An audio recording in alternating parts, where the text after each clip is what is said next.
Let's go Falcons! Hey yo, batter up, let the ball begin. Solano Falcons, bound to show you how you win. Solano Baseball, all have tight skills. All-stars everywhere with highlight reels. Everybody watch out, cause when it's game time, we going for the W, gonna make our name shine. Falcons dominate when the game's on the line, so go get your bell, Solano.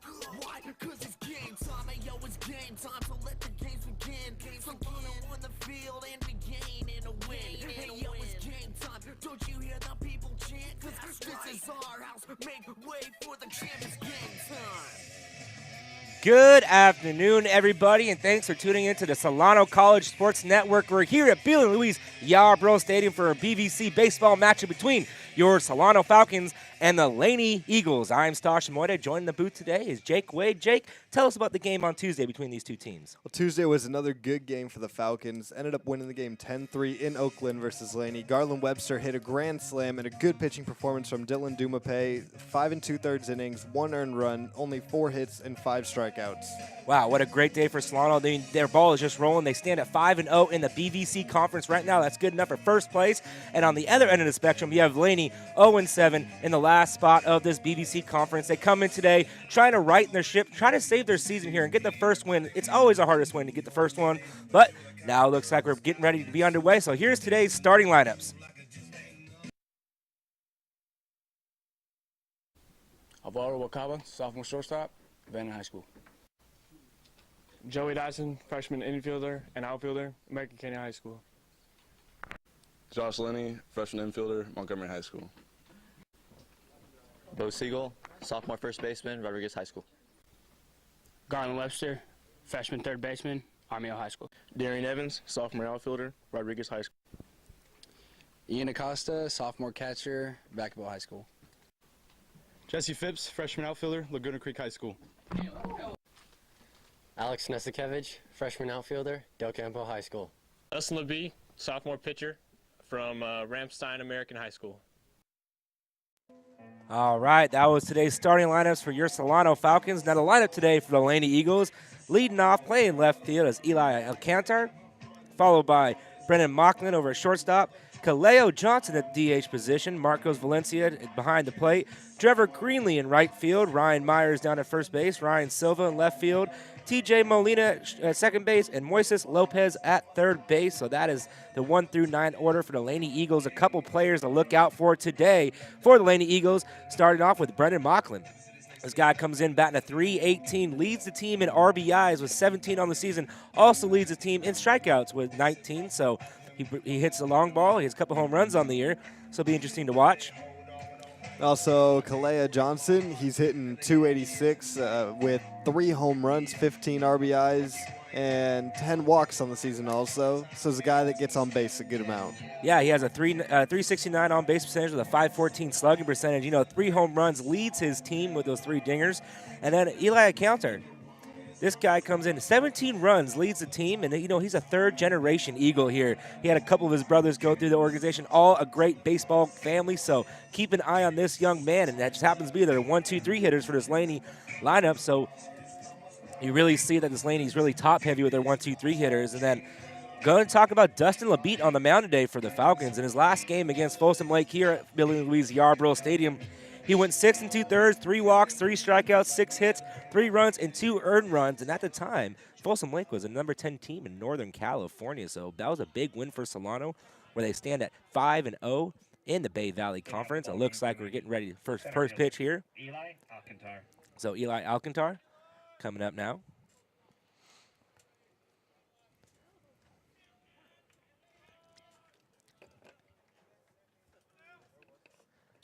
First pitch is hit right to Alvaro Rubalcaba.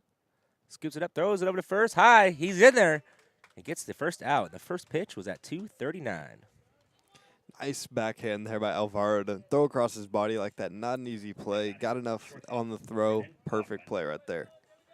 You know, Alcantar just wasn't waiting around. He saw the pitch he liked and just hit it right to the wrong person on this field. Alvaro Rubalcaba, great fielding shortstop. Now it brings up Brennan Mocklin, shortstop for the Eagles. First pitch is high. Count goes to 1-0. Close pitch right there by LeBeat. Yeah, LaBeat really battled against that Folsom Lake team. You know, he had a lot of runners in scoring position, but he just kept going through. Got 6 2/3. Good curveball, just not enough. So the count goes to 2-0. And the umpires for today's game, you have Robert Esteep behind home plate and Ron Barnes out in the field. So a good officiating crew here today at Billy Louise Yarborough Stadium.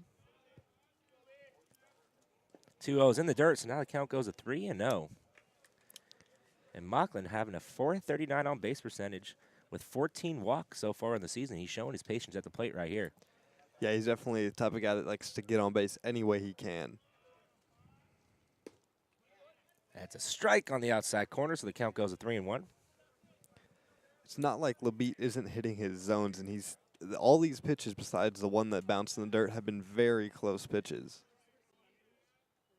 Swing and a miss, strike 2. Good pitch from LaBeat right there. And, you know, this Laney Eagles team, they have an 8-11 record on the year. I mean, they were coming in pretty hot, you know, on the cusp of making the top 20 teams in Northern California. And since then, they've lost 8 in a row. Swing and a miss, strike 3. So the first strikeout today for Dustin LaBeat comes from Brennan Mocklin. Now it brings up Kaleo Johnson, the DH. As we told you earlier, 286 with a 369 on base percentage with 3 home runs on the year. Yeah, so back to this, the notable wins for Laney. They actually beat Canada 8-3 back on February 19th. And, you know, things were looking up for this team. First pitch in there, strike called, and Kaleo Johnson. And Canada is, you know, ranked 12th in the Northern California poll. So, you know, that must have been the win to really, you know, hopefully build on. And ever since then, they just haven't found a victory. And this one's popped way up, can be out of play, so the count goes quickly 0-2. Yeah, and that had to be a big win for Laney to come in and beat Canada like that. That's got to be a huge momentum booster, but that's not what it did for them at all. It almost, that was like their Super Bowl almost. I mean, big win, 8-3. Good pitch outside, count goes to 1-2, so good waste pitch there by Dustin LaBeat. You know, LaBeat comes into this game 2-0 on the season with a 2.25 ERA. High ball 2. Yeah, LaBeat's been very solid for the Solano team so far this year. Been one of their most consistent starting pitchers.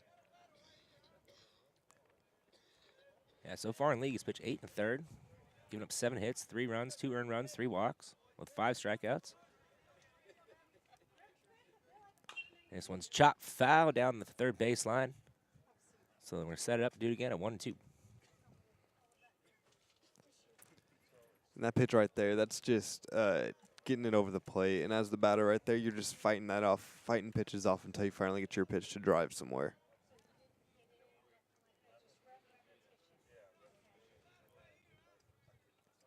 A 1-2 pitch. Swing and a miss, strike 3. So back-to-back strikeouts from Dustin LaBeat, and we're heading to the bottom of the first.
So bottom of the first, we have Alvaro Rubalcaba, followed by Joey Dotson and Josh Laney coming up this inning for the Falcons. And on the mound today for the Laney Eagles is Cody Keller. And Cody Keller comes in 0-2, 2-3 overall in the year, 0-2 in league, boasting a 3.79 ERA on the year, but a 5.54 in conference play. So he's been getting up a lot of runs ever since conference play started. It's when Laney started to hit their skid here. Yeah, they picked the wrong time of the year to hit that skid, too. At the start of conference play, that's when you want to be playing your best baseball. Yeah, Laney's going to have to really rely on Cody Keller here to start off quickly and try to put these hot Solano bats at bay. And all starts off with Alvaro Rubalcaba, who's boasting a .412 batting average so far on the year with a .316 or .316 in conference play. Rubalcaba has 28 hits on the year with 1 home run, 2 triples, 2 doubles, with 11 stolen bases, so he has a lot of speed. He is definitely the table setter for this Falcons team. Oh, yeah, between Rubalcaba and Dodson at the top of the lineup, you have all the speed in the world right there. So let's see how Cody Keller starts off Alvaro Rubalcaba here. First pitch, in there, strike called, so the count goes 0-1. A little bit of a sidearm 3/4 delivery from Keller, too. It's a little harder to pick up as a hitter. Yeah, you know, first time around, you want to see what he has in his repertoire, pick up his pitch location, or his release point, I should say. That pitch is outside. Count goes to 1-1. Alvaro, a very smart hitter, .468 on base percentage this year. Yeah, he's the perfect leadoff man for this Falcons team. A guy that gets on base a lot, hits the ball the other way a lot, and drives line drives everywhere. Swing and a miss, strike 2. So a good curveball there from Cody Keller.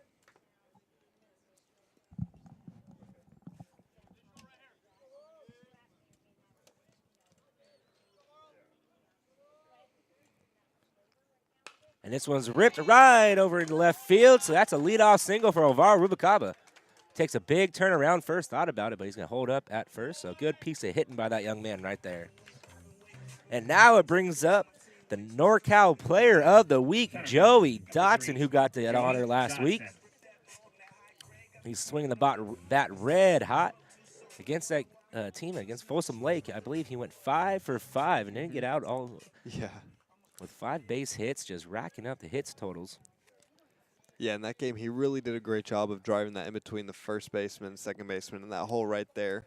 Great job of hitting right there. Yeah, batting a .318 in conference play so far, but he squares around a bunt. He gets a bunt down, and it's a good one. This could be a base hit. Throws it over to first and just gets the speedy Dotson. So a good play right there by T.J. Molina. That's a tough play right there to second baseman. It just gets past the pitcher. That was very close at first base right there. Yeah, that is the Solano's 14th sacrifice hit or bunt so far on the year, and that's 3rd in the Bay Valley Conference and 2nd overall in the state of California. Now it brings up Josh Laney. Batting a .375 in conference play, so he's swinging the bat well.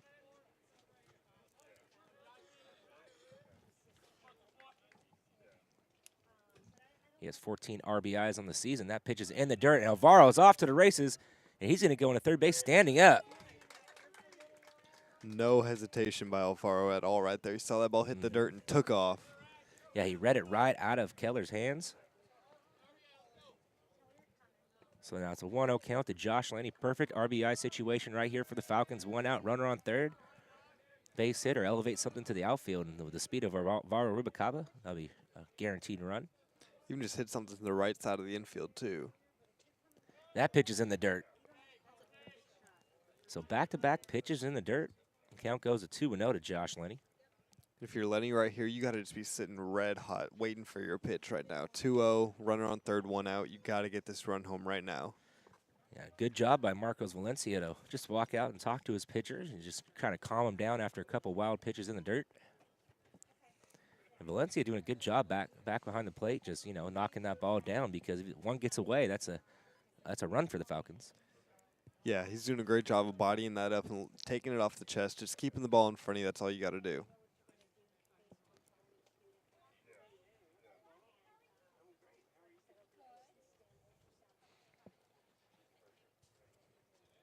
I believe the coach is just talking to his catcher, making sure he's okay after a couple balls to the chest.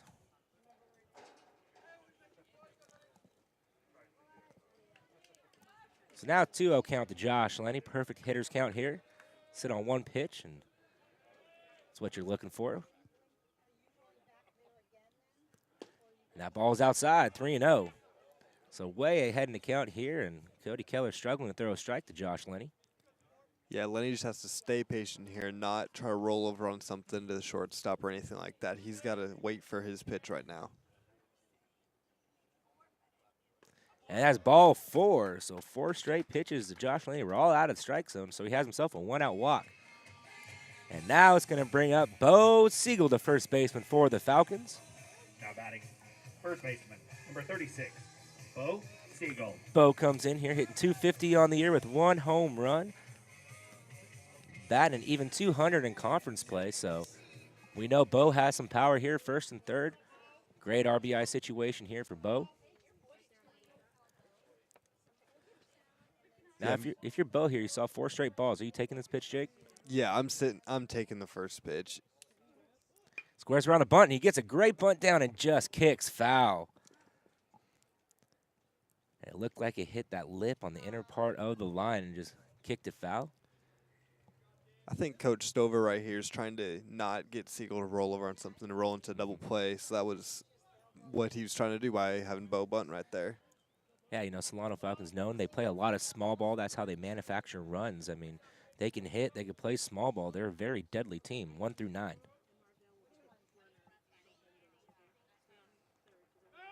Little first to third move, nothing working. You don't see Siegel bunt very much either, so you know it's important when he is trying to get one down. But good job by Cody Keller. You know, 4 straight balls and comes back and throws a strike, even though it was a bunted foul. Yeah, it was still a good pitch. A little inside, a little up, a hard pitch to bunt.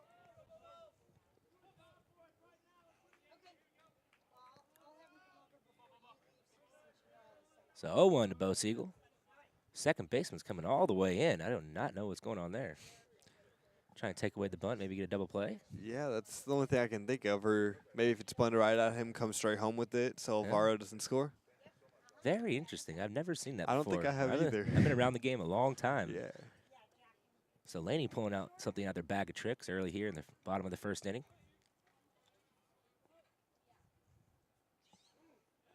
Pulls it back, and that's a ball outside. Good eye right there by Bo to not square around on that, to pull the bat back. That's not a pitch you want to bunt either. Yeah, so the count goes to 1-1 to Bo Siegel. Especially with Garland Webster in the on-deck circle. The man who hit the grand slam last game. He's on fire right now. Yeah, you know Keller has that in the back of his head. He wants to try to get a double play here. Pitch on the outside corner, call it a strike, so the count goes to 1-2. Keller doing a good job of pounding the zone right now, not being afraid to come at Bo Siegel right now.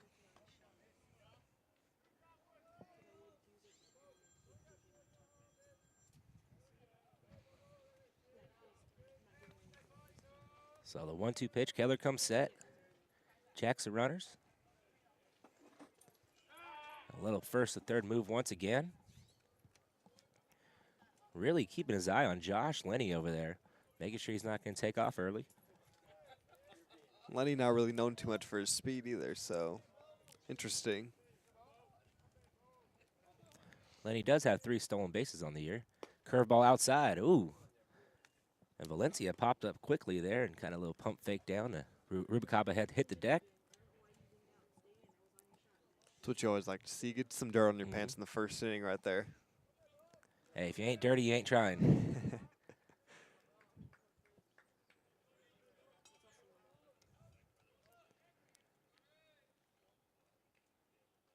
So the 2-2 pitch.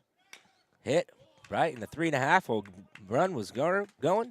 They get Bo out at first, but Rubicaba comes home, so Solano leads 1-0. Good job there by Siegel right there. He hit it so high, and it was such a high chopper that there's no chance that they were going to be able to get 2 on that. I mean, they executed a little hit and run, executed it perfectly, took away that double play situation. So now it's 2 outs, runner on second base, and it brings up Garland Webster. Batting a .383 on the year with 1 home run, which is that big grand slam on Tuesday up in Oakland against these Laney Eagles. Hitting .383 overall in the year, too. So he's having a solid freshman year. Out of Armio High School.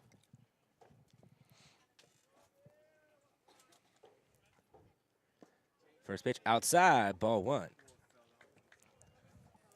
Yeah, Garland actually went 2 for 2 with a home run, 4 RBIs, and 2 walks in the last game, so he did not record an out in that game on Tuesday. Garland's been very solid this year for this Falcons team. Yeah, playing good defensively on third base. That ball is in the dirt. Count goes to 2-0. So perfect hitters count here for Garland. Yeah, playing good at third base, playing a little bit of first base every once in a while too. He's been their rock this year. He's been the surprise player that no one expected him to come out and do this as a freshman. Yeah, I know Scott Stover must be ecstatic to have a guy like this on his roster, especially performing the way he has as a freshman. Oh, swing and a miss, foul back. Just got a tip on that. You can see the look on Garland's face after that swing. He wanted that one. Yeah, you know, 2-0, that's when the time you take the big hack at it. You know, if you see your pitch, you got to swing. So now it goes to 2-1.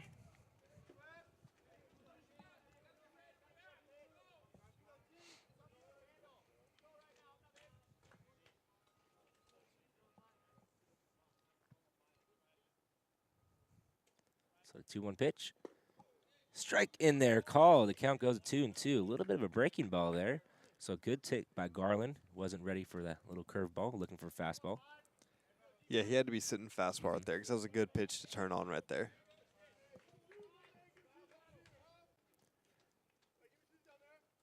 So 2-2. Pitch is high, ball 3. Good take by Garland Webster right there. Tough pitch to lay off. A fastball up in the zone. Oh yeah, you want that fastball up all the time, and that's one of the hardest things to do as a hitter is to lay off that high fastball because you're just going to pop it up or you're just going to roll over on it. So full count now, 2 outs. Laney standing on second base. And this one's poked out in the center field. Has a lot of hang time, and it's, a good catch by Alcantar. And that is the end of the first inning. Solano gets one. We're heading to the top of the second.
Top of the second inning, Solano leads 1-0. So they jumped on the board quickly, just like they did back in the game on Tuesday. They'll scored 2 on Tuesday in the first.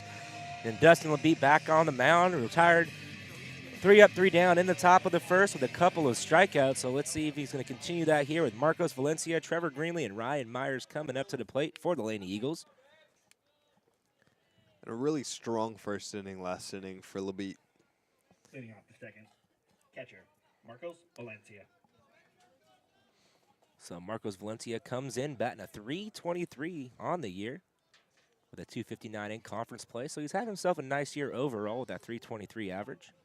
.416 on base percentage. First pitch from LeBeat. Just a tad outside. The count goes 1-0. Yeah, LeBeat really not missing by a lot when he is missing. He's hitting his spots like we see a lot of these Solano's pitchers doing this year. They're hitting their spots and not missing a lot. This one's fouled back, so the count go to 1-1. I've been very impressed by LeBeat. Since that last game against Folsom Lake when he went 6 2/3, I mean, he really battled and really hung in the game, ate up a lot of innings, and gave his bullpen a rest, and he eventually got the W. But he's very fundamentally sound. Oh, this one's poked right over the head of Rubicaba. Gets down for the first hit of the game. Nice piece of hitting there by Valencia. Yeah, he just stayed in on it, brought the hands in, and just poked it right out there. Didn't try to do too much with it. Now it's going to bring up the right fielder, Trevor Greenlee. Greenlee comes in on the year with a .224 average with 4 doubles on the season. You know, this Laney team comes in actually third overall with 57 extra base hit, so these guys can find the gaps, and they have some speed. So the first time LaBeat's had to come from the stretch today. First pitch outside, quick throw down to first. Ooh, almost got him.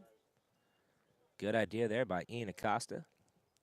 Acosta with a very strong arm behind the plate, too, so not a surprise right there. See him try to back pick right there.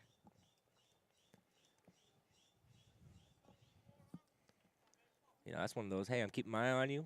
You see my throw? Don't go out too far. So the 1-0 pitch, underway to Greenlee. Just a bit low, so the count goes 2-0. A couple of close pitches right here by LaBeat to Greenlee, too. Nice presence at the plate to stay off of those pitches. Yeah, they are out of the strike zone, but they're still, like you said, not missing by much. Just has to bring it up here and there. Outside, ball 3. That seems to be a common factor with these Solano pitchers this year. None of them are really wild. They're all really hitting their zones and very close with every pitch they throw. You don't see a lot of bouncing curveballs and way high fastballs. 3-0 pitch. Right down the heart of the plate, strike 1. So good job there by Dustin LaBeat. After falling down 3-0, make it 3-1. Yeah, LaBeat's got a little gas in his arm, too. A little surprise. He's got that good, big curveball, and then he's throwing pretty hard, too, out there.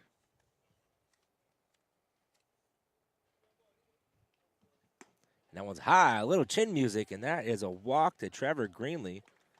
So now it's going to be first and second, nobody out. It's going to bring up the first baseman, Ryan Myers. Now batting first baseman, Ryan Myers. Ryan Myers comes into the game batting at .268 with 11 RBIs on the season. And this is an excellent RBI situation here for the Laney Eagles. Already down 1-0. You know, the saying goes, you got to win every inning, so they like to get that one back from the bottom of the first and try to win this one.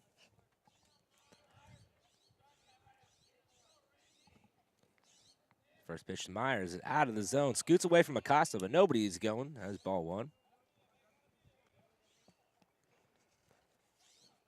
And if you're Myers right now at the plate, you got to think right center field and just drive something in that gap right there. Just poke it over the second baseman's head, and you'll be able to run for days.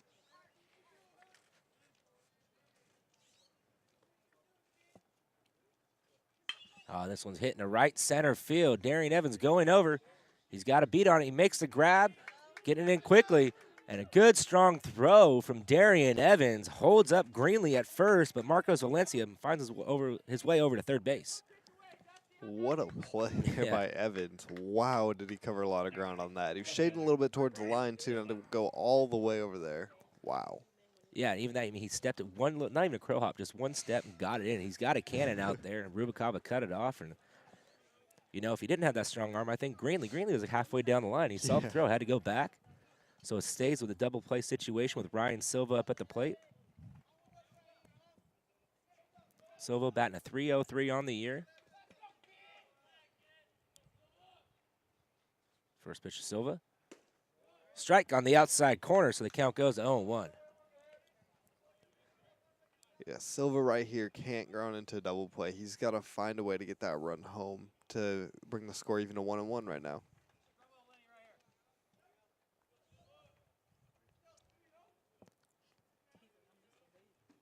So the 0-1 pitch. Good curveball just outside the zone. The count goes to 1-1. That ball had a lot of movement on it.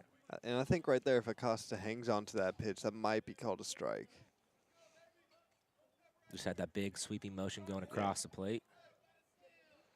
Yeah, he definitely has more of a sweeping curve versus a 12-6 curve.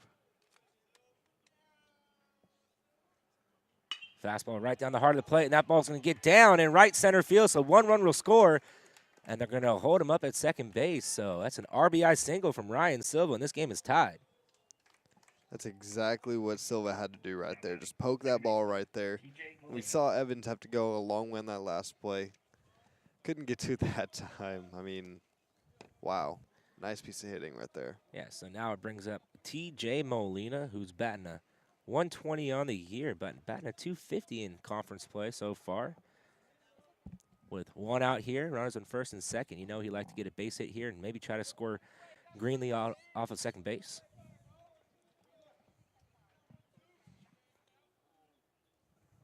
First pitch outside, ball 1. You know, LeBeat's getting a little trouble here. He's just falling behind the hitters, not really getting that first pitch strike over. It looks to me as if he's fallen off of his pitches a little bit. He's not hanging in there, and it's causing him to throw a little outside. High, ball 2. You know, he started off strong in the top of the first, going through the big 1-2-3 hitters for the Eagles team. Put him down in order, and so far here in the top of the second, already allowed 1 in. Rounds the first and second, 1 out. 2-0 count, TJ Molina. And that pitch is just a bit high, so 3-0. You know, LeBeat's going to really have to buckle down here. Can't afford a walk. There is an open base on third, but you don't want to give away free 90 feet.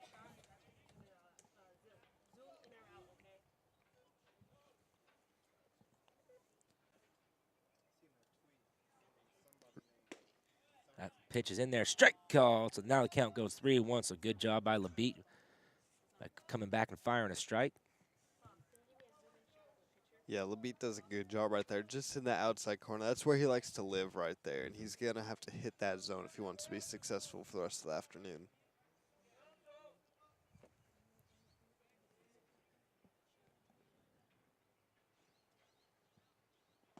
That pitch is low, ball 4. So now the bases are loaded. With 1 out, it's going to bring up Moises Lopez. And we're going to have a time here. Now batting third base. A little bit of a mound meeting to calm down LeBeat. So while we have a break in the action, let's do a little station identification. You're tuned in to the Solano College Sports Network. You're home for Solano Sports, and this is actually the COM 75 class here at Solano Community College. If you ever thought about having a career in sports broadcasting, working behind the camera, working behind the mic, or even running the board, the TriCaster system we have here, you should come check out COM 50. We're always looking for new enrollees. Just like yourself, Jake. How are you liking the class so far? Oh, it's good. It's my second semester now. I really enjoy it so far. It's a lot of fun. Definitely learning a lot, too. Yeah. You know, hey, you get to all the games for free. You get to come out. Hey, where else can you come out and watch some sports and get credits for it, right? Oh, yeah. Where else can you go, sit out, watch a baseball game, talk about the baseball game for free? I mean, you can't beat it. So now play is going to resume with Moises Lopez up at the plate.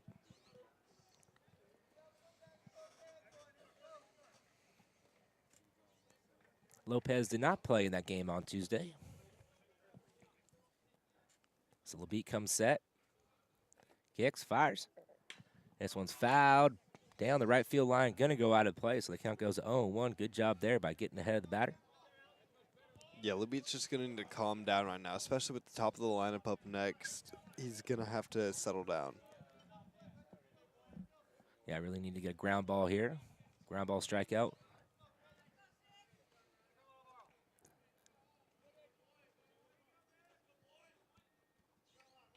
The 0-1 pitch. Curveball couldn't get it down, so the count goes to 1-1.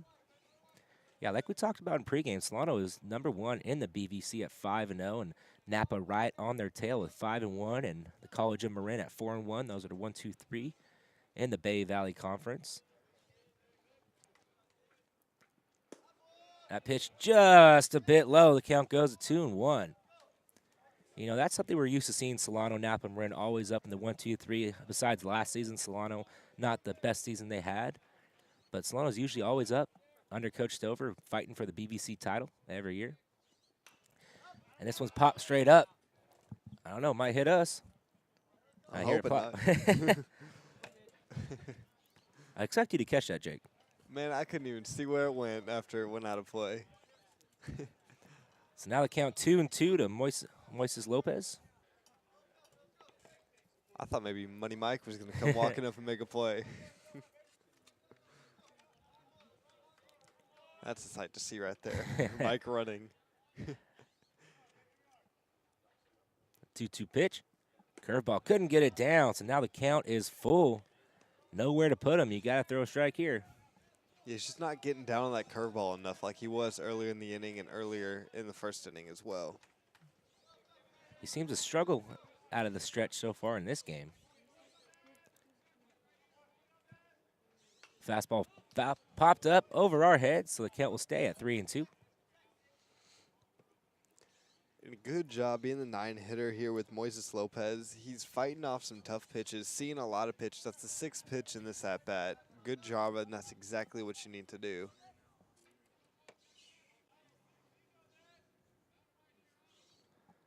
Oh, and this one's shot foul down the right field line, out of play. So a good battle here by Moises Lopez, seeing a lot of pitches. Anytime you're seeing 7 pitches in at-bat, that's a good at-bat, no matter what the result is. Yeah, especially from your 9-hitter. You got the big boys coming up in the 1, 2, 3 spots. So LeBeat really needs to come down here. Oh, this one's roped down the left field line. Curving is going to go foul. So way ahead of that one. In 8 pitches in an at-bat, you get tired up there. Yeah. Swinging hit, or up there for 8 straight pitches, that's a long time to be up there. Not many guys are used to that. I think everybody, Jake. As a baseball hitter, you got to be up ready to hit anytime you're called upon. You know, this is also a good momentum builder for the Eagles. You know, Moises Lopez can go back in the dugout and talk to his teammates, tell him what he's thrown, tell him if he can tip pitches any way he can. Seeing something that they haven't seen so far, first time through the lineup. That's the biggest thing with taking a lot of pitches, is being able to communicate with your teammates and letting them know what you're seeing out there.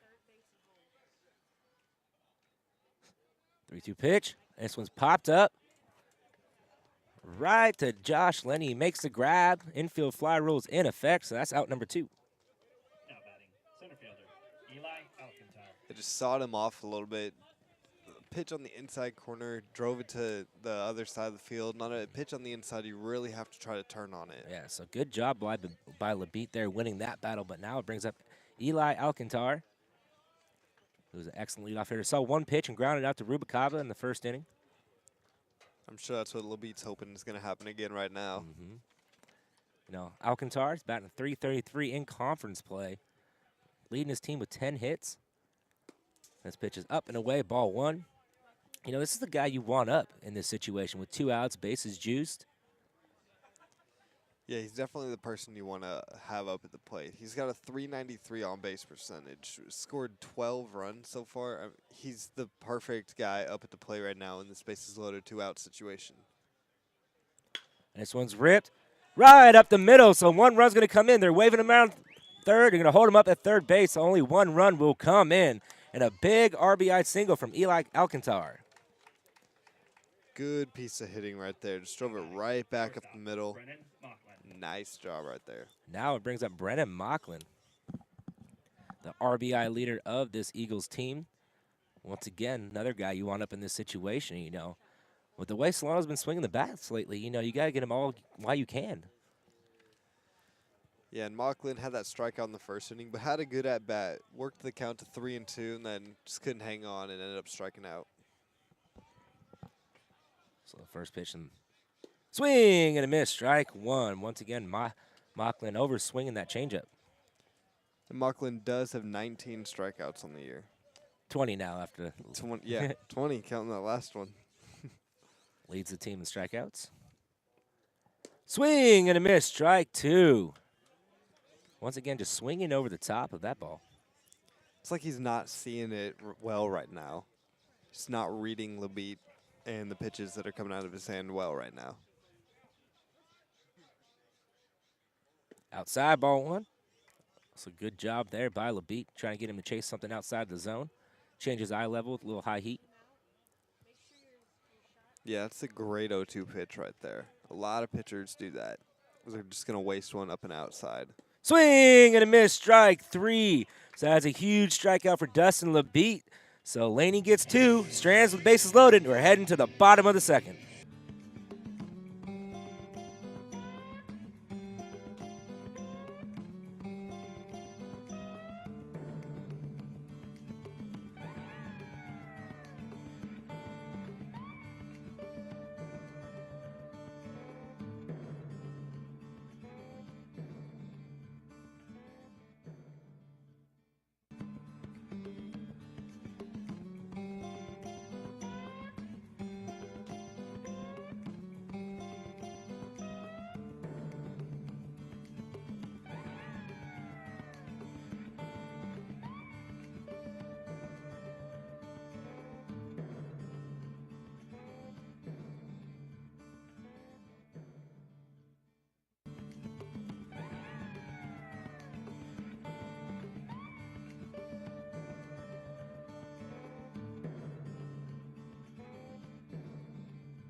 bottom of the second inning here. Laney Eagles lead the Solano Falcons 2-1. Darian Evans, Ian Acosta, and Jesse Phipps due up here, the 6, 7, 8 hitters. Darian Evans, we know, has some pop in the bat.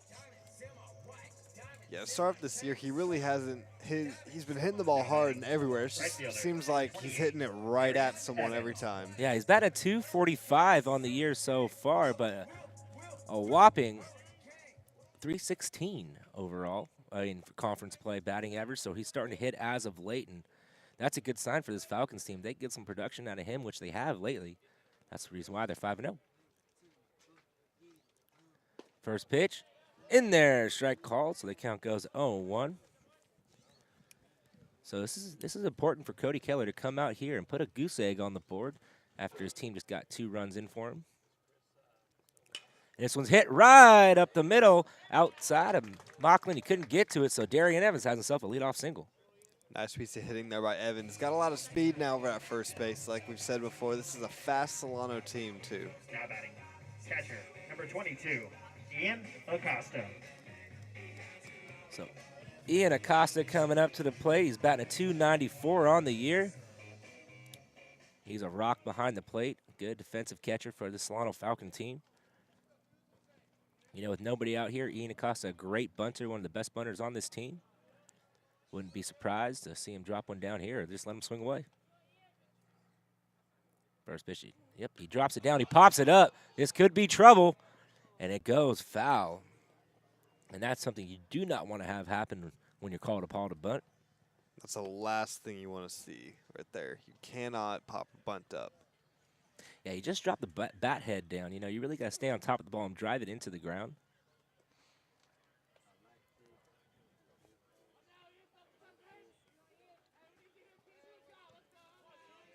Costa does have a couple doubles on the season with 4 RBIs and 4 walks. Sophomore catcher out of Vacaville High School.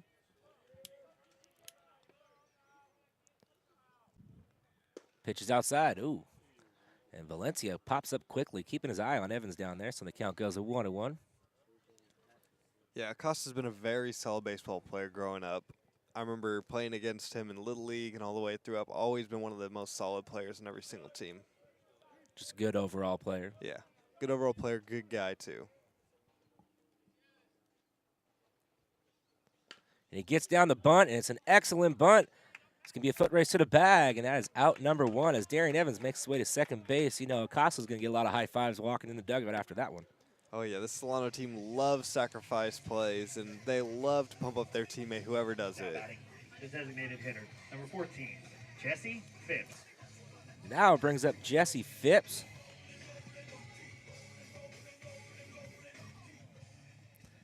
He went 1 for 3 on Tuesday with an RBI, or the run scored also. One of the 9 Solano players to get a base hit in that game. So the pitch, first pitch, Phipps, outside, ball 1. It's a little bit of a tongue twister there. Just a little bit, yeah. The Solano team loves to play their small ball, loves to move runners up and manufacture runs in that way. Since they are not the most powerful team, they have to do it in other ways. Outside, ball 2, so good eye by Phipps there. Perfect hitter's count, 1 out, runner on second base. Good RBI chance here. Try to tie this ball game up.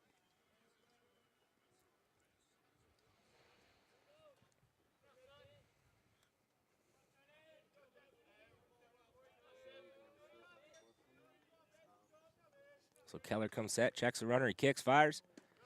High, ball 3. Close pitch right there by Keller. Tough pitch to lay off his Phipps, too. But since it was 2-0, you're sitting on that 1 pitch. So Phipps crowding the plate a little bit. 3-0 count here. Keller's going to really need to buckle down here and get a strike over the plate. 3-0. High, ball 4. So a 4-pitch walk to Jesse Phipps. And now it's going to bring up Alex Nesikevich. Nesikevich also very good bunter with a lot of speed, too. Left fielder, number 12, Alex Nesikevich. A lot of speed from Alex Nesikevich. He's playing left field today, but we know he plays all over the outfield. batting a 194 on the year with an even 100 batting average in conference play. So let's see if he can come up with a big hit here for the Falcons. It'll be big for the Falcons and big for Alex also. Drops it, tries to drop it down. He bunts it foul, goes right back to the backstop, so the count goes 0-1. Yeah, with Darian Evans out there second base, very fast. He's going to try to move him up, especially with Alvaro in the on-deck circle, too. Yeah, this is crucial right now. If Nesikevich can get it down, bring up a hot hit in Alvaro Rubalcaba, one of the leaders on this team.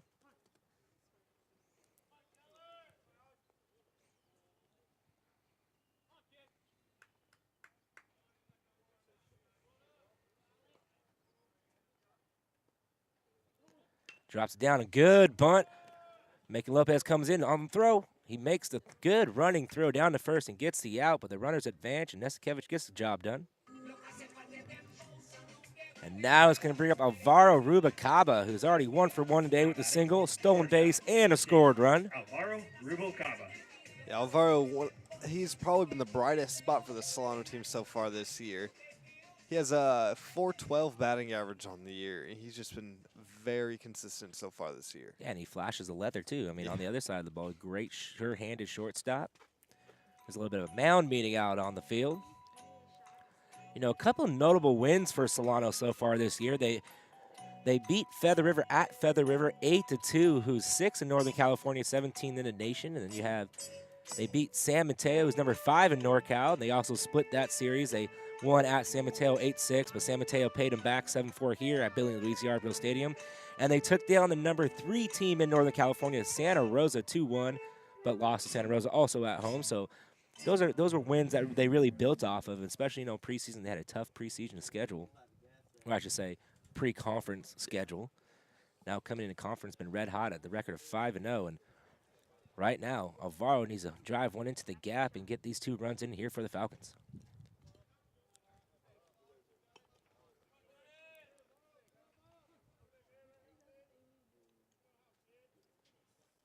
It's going to be crucial here for Cody Keller. Come out and start throw first pitch strike here, try to get ahead of Rubalcaba. And he does that exactly. The count goes 0-1. This is a big at-bat for Solano and for Laney as well. Rubalcaba, the hottest hitter on the Falcons right now. If he can get a hit right now, that'd probably bring home 2 runs. Huge to get that lead back.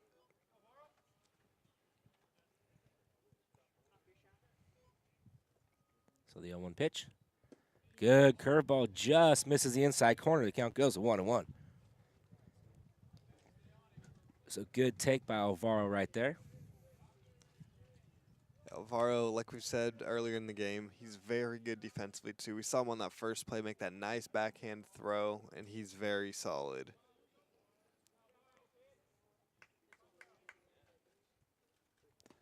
That pitch is low and outside, ball 2.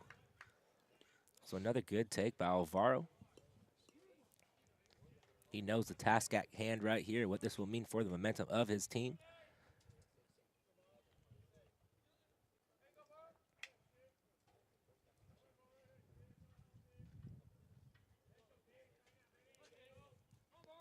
So Keller comes set, kicks, fires. And this one's hit right back up the middle, and Alvaro comes through big. Darian's home. Coming around is Phipps. It's a high throw. Phipps is in there safely. Alvaro makes his way to second, and he's just going to keep on going and go all the way to third. So Alvaro Rubalcaba with a huge 2 RBI single. Huge right there by Alvaro. Great piece of hitting, just taking it right back up the middle for a 2 RBI single.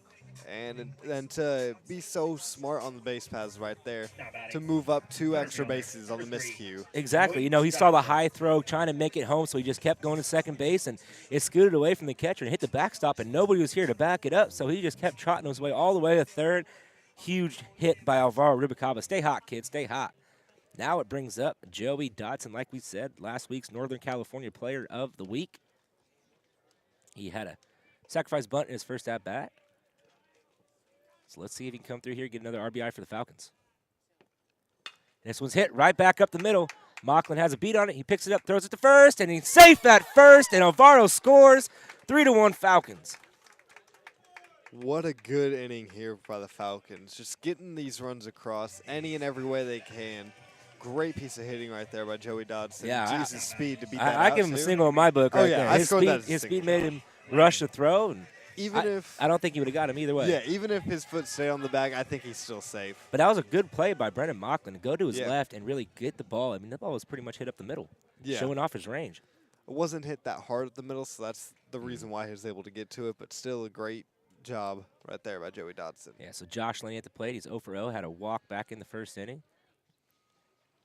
First pitch high and outside, ball one. And Dodson, we know, has a lot of speed out on the base paths. Yeah, would not be surprised to see Dodson take off right now. Yeah, he's tied with Rubalcaba with 11 stolen bases to lead the team. He's only been caught 3 times on the year. Check the runner over at first, nothing going. Gets back safely. So great job by Solano to battle back after the big inning. The 2 runs in the top of the second, they answer back with 3 of their own.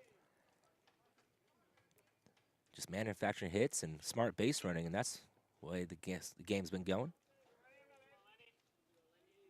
Runner on the move, high and outside, throw down to second, and he's going to be safe at second base. So that is Joey Dodson's 12th stolen base on the season.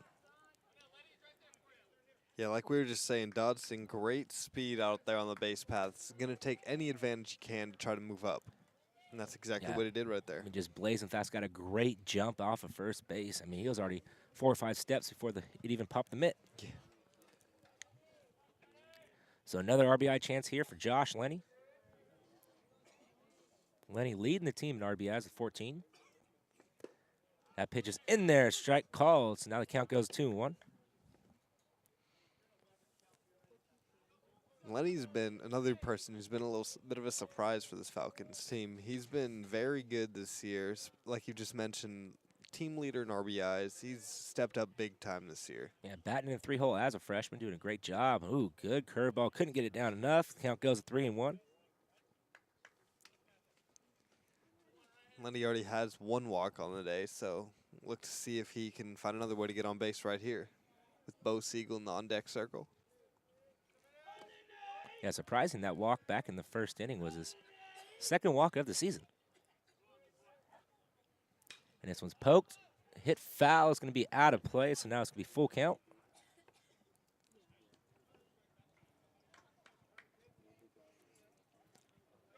So Lenny has to battle here.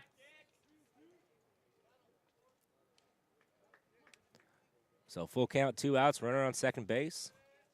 Who's going to win the battle? Keller comes set. Kicks, fires. Inside, ball 4. So that is Josh Lenny's 2nd walk of the day. Now it's going to bring up Bo Siegel. Now Bo going to be looking to drive home that run. First baseman, number 36, Bo Siegel. Yeah, Bo grounded out to the second baseman in his first at-bat. Did enough to advance the runner, which was Josh Lenny. A little hit-and-run situation. So Bo already has 1 home run on the year. Let's see if he can find a gap here and keep this rally going. Yeah, he's definitely been great at finding those gaps this year. High and outside, ball 1. And Valencia just keeps that pop. He's keeping his eye on Lenny, knowing that he has, not Lenny, I'm sorry, Dodson, knowing Dodson has a lot of speed. Yeah, I don't blame him for keeping an eye on Dodson, because if you don't, he'll be off. Mm-hmm.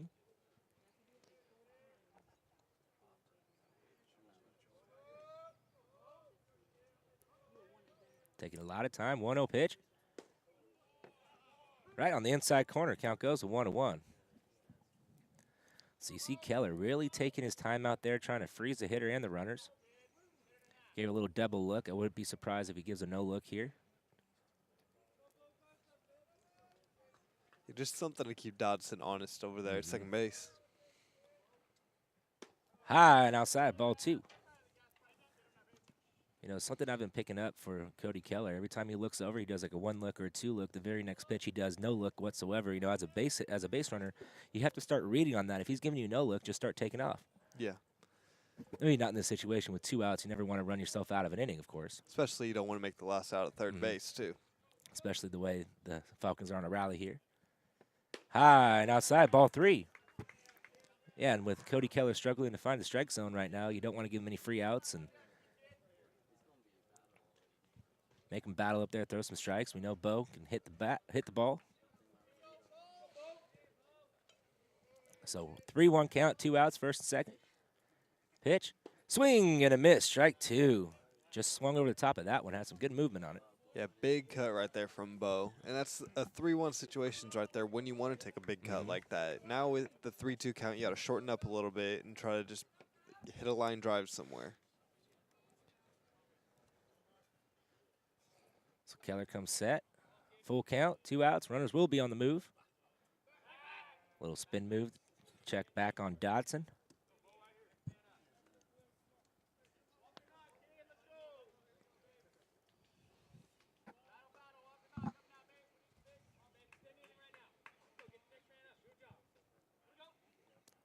So full count pitch. And it's ripped right in the 3.5 hole. Bo comes up big, and Dodson's flying around third. They're waving him home. And now it's going to be 5 to Solano. And nice. Josh Laney finds himself over at third base. Huge RBI single for Bo Siegel, coming up big.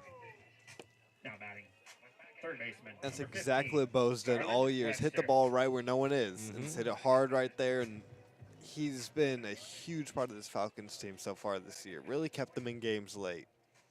Yeah, I know Bo took a couple years off of baseball, now back, and you know in the dugout they like to call him Grandpa because he is the oldest guy on the team. And I know that because I used to play with Bo back in the day for the Fairfield Expos organization. Does that make you feel old now that they Yeah. call him Grandpa? Yeah, I know. You guys call me Grandpa around here, so I'm kind of used to it. Hey, don't be pointing out names, man. Chelsea. Yeah, it's pretty much just Chelsea. So Garland Webster coming up to the plate now. He flew out to the center fielder, and Alcantar made a good play. Almost dropped that ball. It was tailing away from him. So Garland is swinging the bat hot right now, making good contact with it. First pitch is low and outside, ball 1.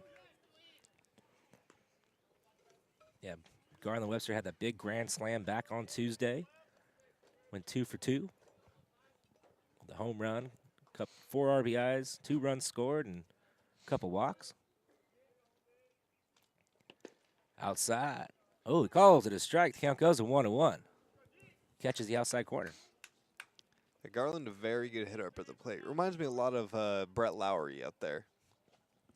And he's kind of got that open stance, too. Very solid defensively. Good player. First, third move, nothing working. You know, that move right there is actually illegal in Major League Baseball now, but it still can be used at the collegiate level. Can it be used in the minor leagues? I'm not sure about that. We have to look that one up. I'd be surprised if he could do something in the minors and not in the majors most of the time. Pick. Keeping Bo over there at first base. Good little move from Cody Keller. Keller's thrown a lot of pitches this inning, so his pitch count is going up. There's some action down in the bullpen for the Eagles.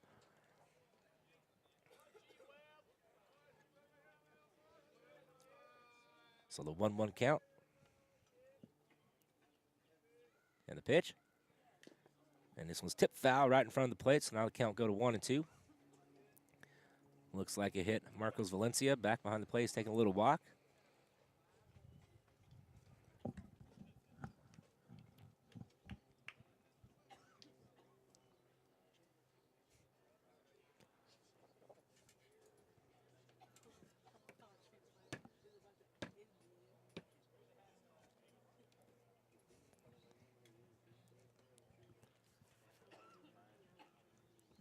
So Solano so far has gotten 4 runs in this inning.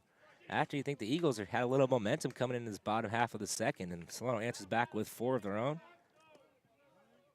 Garland looking to add on to that number right here with the 1-2 count, 2 outs, first and third.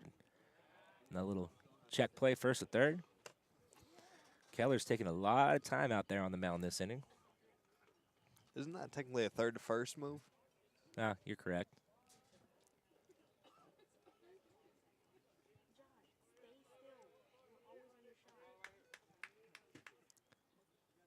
And the pitch. This one's popped up in the left field. Silva's fighting the sun. He gets under it and makes the grab for out number 3. So Solano gets 4, and we're heading to the top of the third.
Top of the third inning, the 3-4-5 hitters due up for the Eagles. Solano leading 5-2 after that big 4-run bottom of the second inning. The designated hitter, Kaleo Johnson. So it brings up Kaleo Johnson, who's 0 for 1 today with the strikeout. Labite back out on the mound. Curious to see how Labite's going to bounce back after a little bit of a trouble in second inning. Pitch in there, strike call, so the count goes 0-1. Yeah, you know, when your team comes back and gives you a 3-run cushion, you come back and start throwing some strikes. This one's chip foul. Really went down to get that one.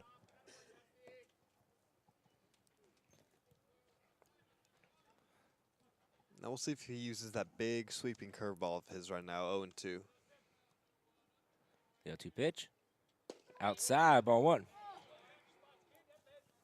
So good pitch there by Dustin Labite, not missing by much. But a good pitch, just throw it low and away. Trying to give him the chase or roll over on something. Going right back there, but in the dirt. Count goes 2-2. A little bit of a changeup right there, too. Not quite a fastball, so nice little change of pace.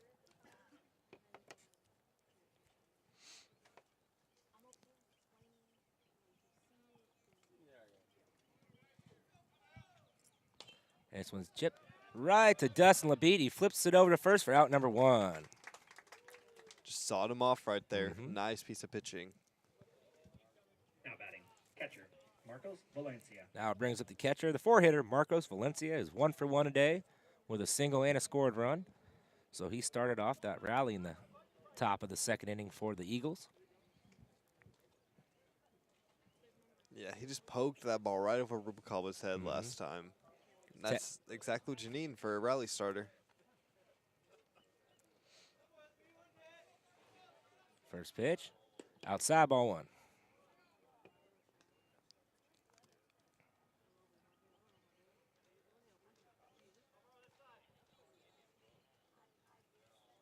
A 1-0. This one's lifted in a right center field. It's carrying. Evans going back. He's at the track and makes the grab for out number 2. Loud out number 2, too. Man, that ball was hit a long ways, and just Evans was able to run it down, though. He's got great speed out there. You know, here at Bailey Louise Yarborough Stadium, there's usually a lot of wind, and hitting that right center field, that's usually the jet stream of this field. But today, not a lick of wind. The flag's not even moving out in left center field, so pretty calm day. Beautiful day here in Fairfield, California. It brings up Trevor Greenlee, 0 for 0 with a scored run. Walk back in the top of the second inning. First pitch to him is 1-0. We really haven't had much windy days here at Bailey Louise Yarborough Stadium this year. Hey, don't jinx us. Last year we went through all sorts of weather.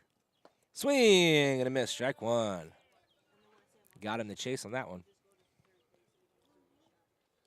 He's just hitting that low and outside corner consistently, and that's one of the hardest pitches to hit. And the dirt coming right back to us. I got it. Count goes 2-1. If there wasn't this fence in between us and the ball, we would have had that, Josh. Yep. Would have fielded it perfectly and thrown it back to the pitcher, hopefully. Hopefully didn't overthrow him. Right. So the 2-1 pitch. Low and away, 3-1. You know, Solano so far, their pitching has been outstanding this year, averaging only giving up 3 runs per game. And on the hitting side, they're averaging 4.7 runs per game. So that's the reason why they've been winning a lot of games as of late, 5-0 in the BBC. And the dirt, ball 4. So that is Greenlee's second walk of the day. With 2 outs, runner on first brings up Ryan Myers, who flew out, made a loud out into right center field his last at bat. Now batting. Yeah, hit that ball that Darian Evans had to run a mile to go catch. And yeah. Lucky that he did make that play, because if he wouldn't have, a couple runs would have scored.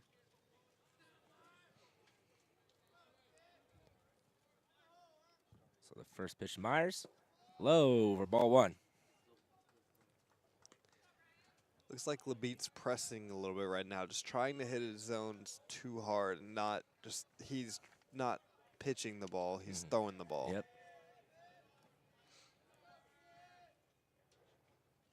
And this one's hit right to Webster. Webster gloves it, bobbles it, throws it over to first for out number 3. So the Eagles strand 1, heading to the bottom of the 3rd.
Bottom of the third inning. Solano still leads 5-2 with the 6, 7, 8 hitters coming up.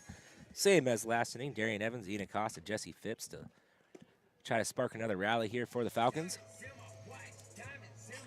Darian led off the bottom of the second inning with a single. Eventually came around to score. Darian Evans. So you know Darian would like to continue that success here in the bottom of the third inning and try to get another hit right now. The sophomore out of Rodriguez High School. My alma mater. First pitch to Evans. Swing and a miss. Strike one. That was a big hack from Evans right there. Yeah, Evans with that good hard hit base hit in the second inning. Looking to build on that right here. Yeah, Cody Keller really wants to get the first out of this inning right now. Second pitch in the dirt. Count goes 2-1. You know, Keller got out of the jam in the bottom of the second inning. I think if Garland would have gotten another hit or, you know, rallies to continue, they probably would have made the switch, but leaving Cody Keller out there trying to eat up some innings, save the bullpen. This one's chopped over to Lopez. Lopez makes the grab, throws it over to first, and just gets Evans. Nice play right there. Big arm. Good play by Moises Lopez. And now it brings up Ian Acosta. Catcher, number 22, Ian Acosta. Acosta had that sacrifice bunt to move Evans over to second base. So 0 for 0 today. Or sacrifice, 0 for 1? Yeah. There we no, go. 0 for 0. 0 for 0, yeah. Yeah.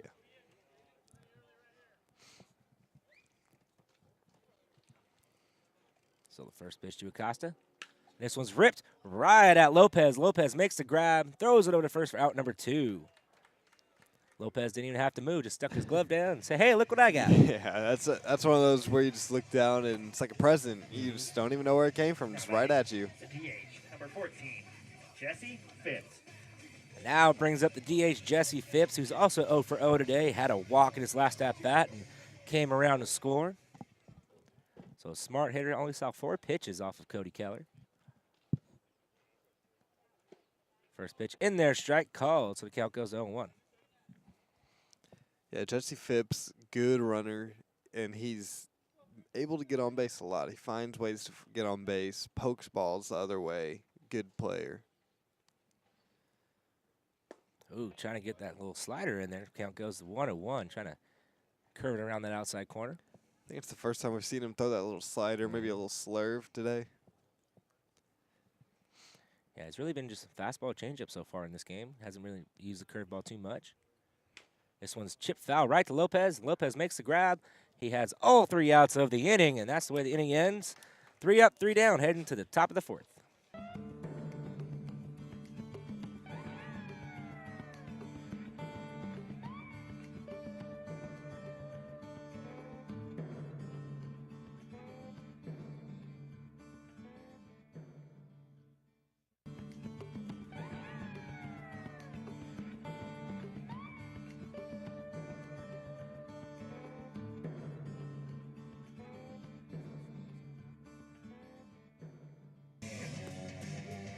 All right, here we go. Top of the 4th. I'm stepping in for Stas Samoyeda. Some kids just think they can show up and leave after the 3rd inning. Not going to work long in this business if you're doing that right, Jake. But pretty good game on our hands. Solano trying to still stay undefeated here in the Bay Valley Conference. And now coming up to the plate, left fielder Ryan Silva.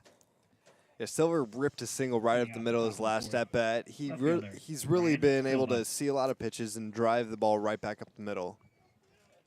He'll be followed by Molina and then to the bottom of the order, Lopez. If anyone gets on, we go back to the top of the order and Eli Alcantar. So Dustin Labitte set out of the windup and the pitch, a little bit high for a ball. Labitte has looked pretty good today, got out of that jam in the 2nd inning. Yeah, he's looked pretty solid today, just missing a little bit on his pitches. That next pitch catches the outside corner for a strike. Silva looked like he was going to go around, thought better of it, and it cost him. Yeah, a little bit on the outside corner right there. Not a pitch you usually want to hit on 1-0 count. And a swing and a miss there. So strike two. Labita head in the count. Looked like he's getting a little better command now. Yeah, it's a nice changeup right there. Showing 2 fastballs the first 2 pitches. You don't want to keep throwing the same pitch. You got to mix your pitches up. And that pitch just outside, a little low in the dirt. Ian Acosta behind the plate.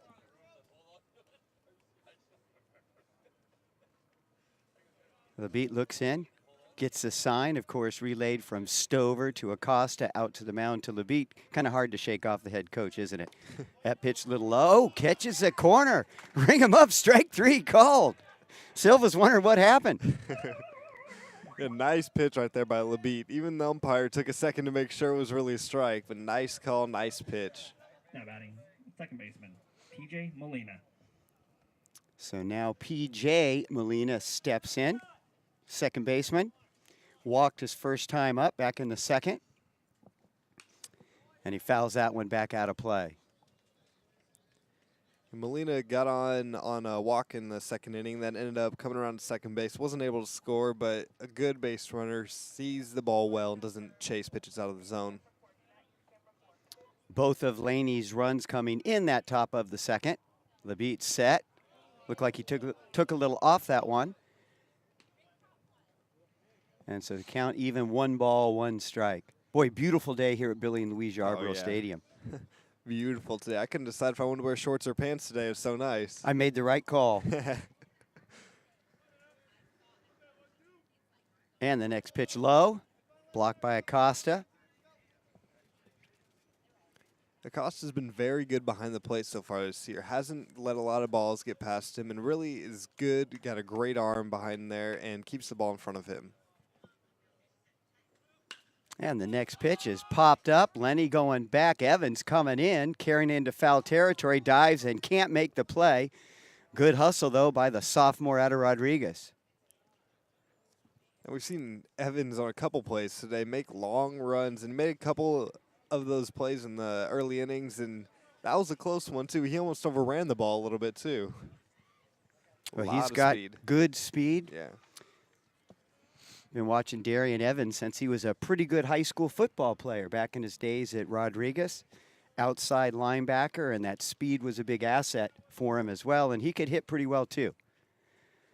Labite set. That pitch low, gets away from Acosta.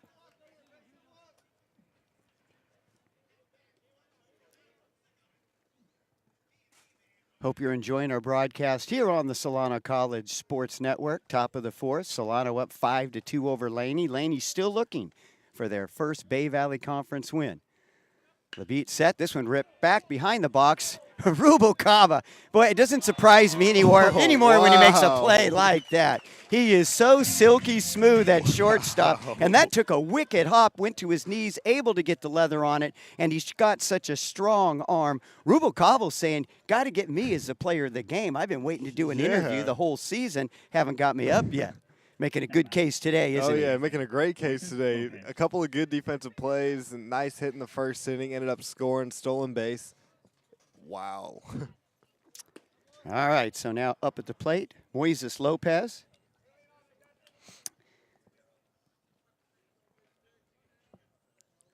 Lopez getting the start at third today. There's a pitch by Labite, outside and low. Lopez saw 9 pitches in his last at-bat before flying out to Josh Laney over there at second base, but saw a lot of pitches in that last at-bat, which is exactly what you want out of a 9-hitter. And that was a big at-bat, too, because runners on second and third at the time and just 1 out in that second inning. That pitch just outside. Home plate umpire kind of making his mind up there, taking a few seconds. That pitch was close. Yeah, could have gone either way. 3 balls, no strikes, 3-0 pitch, and that'll be ball 4. So Lopez very patient at the plate today. Works a 2-out walk. Now batting, center fielder, Eli Alcantar. And he's got Eli Alcantar coming up behind him. He doesn't have to be the one that does everything. And Eli Alcantar, family has had a history at Laney. Abel Alcantar, excellent player a couple years ago. In fact, it was just 2 years ago, I believe, Jake, in 2000. It was 2012, 3 years ago, that Laney won the Bay Valley Conference Championship. Actually went head-to-head with Solano, took 2 games from Solano, last 2 games of the season, knocked Solano out of the playoffs, and Laney ended up winning the Bay Valley Conference that year. The beat ready, that pitch low. So Laney, pretty solid program over the years in the Bay Valley Conference, but off to a slow start in Bay Valley Conference play this year. Yeah, and starting off 8-4 before conference play too. That's got to be the biggest. And that one's hit to left field. Nesikevich, he takes a couple steps in, makes a play, and so Laney trying to get something going, but turned away.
So Nesikevich made the last out in the top half of the 4th, and now he'll get things started for the Falcons. Then we go to the top of the order with Alvaro Rubalcaba after that sensational play at short in the last inning, and then Joey Dodson. First 3 batters up for Solano, and they're going to look to see if they can add to their 5-2 lead here in the bottom of the 4th. So Cody Keller still on the mound for the Laney Eagles. And Nesikevich ready at the plate. Here comes the pitch. Swing and a miss by Nesikevich. Nesikevich, the speedy freshman out of Del Campo High School. The 3 fastest players probably on the Falcons coming up right after each other right now. Next pitch by Keller. It's ripped right past Keller, past the shortstop, out into center field. And Nesikevich, boy, he big turn at first, but decides to get back, and wise decision by the freshman. Alvaro already 2 for 2 on the day today, looking to boost his stats, trying to become that player of the game that he wants to be so bad right now. And he's a great interview, too. Real personable kid, great personality. And, boy, he has been outstanding this year in his sophomore campaign for the Falcons. His brother is actually starting as a freshman at Vanden High School behind the plate. Alonzo Yeah. Rubalcaba. And that pitch is hit, and that's going to go into right field. Nesikevich, he's going to third, and he's going to get there. Right fielder took a look and said, nah, I'm good. No chance to get the speedy Nesikevich. So another base hit by Rubalcaba. Runners at the corners, nobody out, and Joey D coming up to the plate.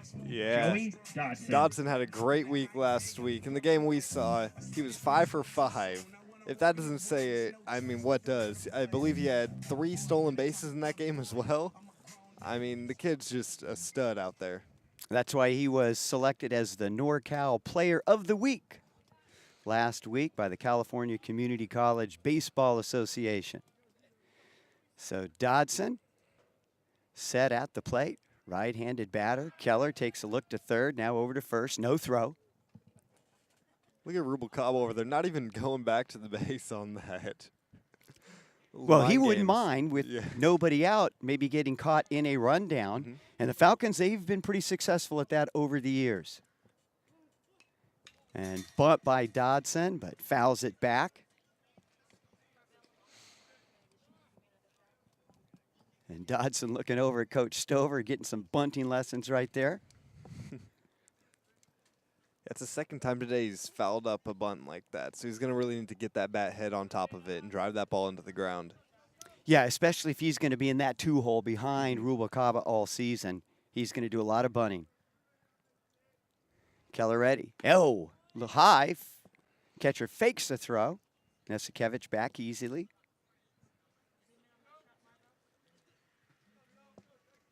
And there you see the shot from behind center field. Get a good look at the pitches. And Cody Keller, he needs a big pitch right now. Get out of this jam. Nobody out, runners on the corners, player of the week at the plate. That one almost gets away from the catcher, but he's able to secure it. Yeah, Dodson's just trying to move the runners up right now, and that's all you need to do as being a two-hitter is when your leadoff hitter gets on, move him up. Especially when you got a team like Solano that plays small ball like they do, you have to. So Keller taking his time. Big moment here. I mean, Laney's only down by 3. They'd like to keep it that way, but he's got to make some big pitches here. Dodson already ready to bunt, and he fouls this one back away. I don't know if Joey D's doing that on purpose so he can swing away. I'm sure Coach Stover's not going to be appreciating that if that's what he is doing. Yeah, and I think that's what Coach Stover's telling him right now. But he's also pointing out the big gap between first and second. And that's right where Dodson likes to hit the ball, too. So that's exactly what he's going to try to do right now. Drive that ball right there. Yeah, hit it to the right side of the infield, just as good as a bunt. And Nesikevich with great speed at third.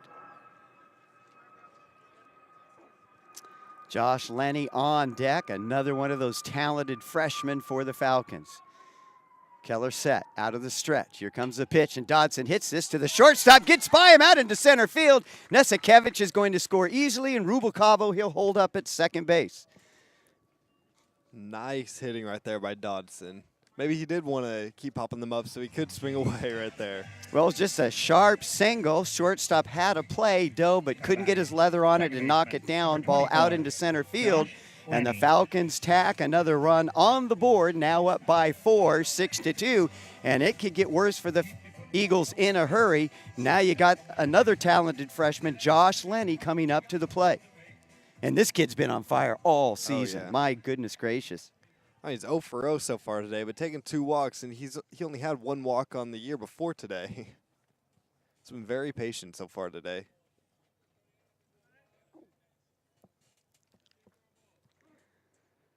So Laney already squaring around to bunt.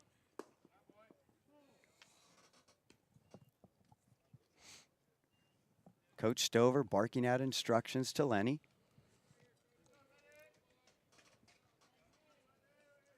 No wind today here at Billy and Louise Yarborough Stadium, which is rare for this place, especially in March. It seems like all year we've really not had any days that have had bad weather. So Laney, he's down on one knee, ready to go. Lays down the bunt, and it's a beauty. It's going to go. It goes foul. Thought that might hang in there. And good job by the first baseman just watching it, and luckily dribbles foul right before it gets to the first base bag. Ryan Myers playing first for the Eagles. And that's one of the hardest judgment calls to make. I know myself, I played third base a lot. One of the hardest things to make is if it's going to keep on rolling foul or if it's going to stay fair. And you got that runner coming right Yeah. down the base path. So a lot going on. Really have to keep your concentration and focus. Myers, good job there. A lot of freshmen, too, on this Laney squad.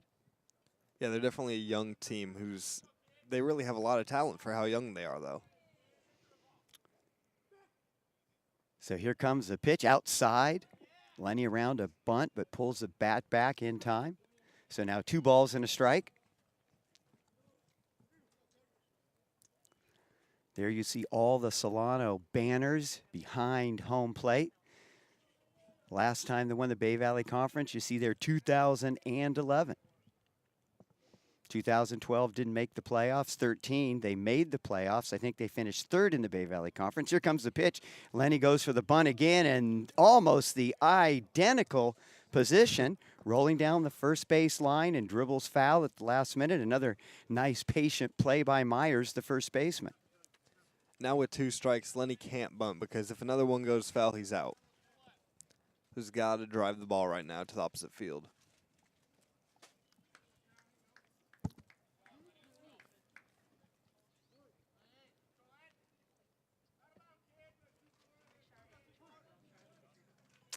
So Josh Laney, freshman out of Santa Rosa, making the drive every day here to Solano to play baseball for the Falcons. We're glad he did, and still is. Big moment here for the freshman. Keller ready. Here's the pitch. High! And Laney goes after it, comes up empty. A high fastball right there. You want it so bad, but you have to lay off of a pitch like that. Boy, you see that all the time. Even watching Major League Baseball, it's hard for those professional hitters to lay off the high, hard one. That's the pitch that looks like the meatiest pitch, and you just want to drive it, but you can't. And it's eyes get wide and yeah. swing, and bam, next thing you know, you're shaking your head walking back to the bench. So that'll be the first out for the Falcons.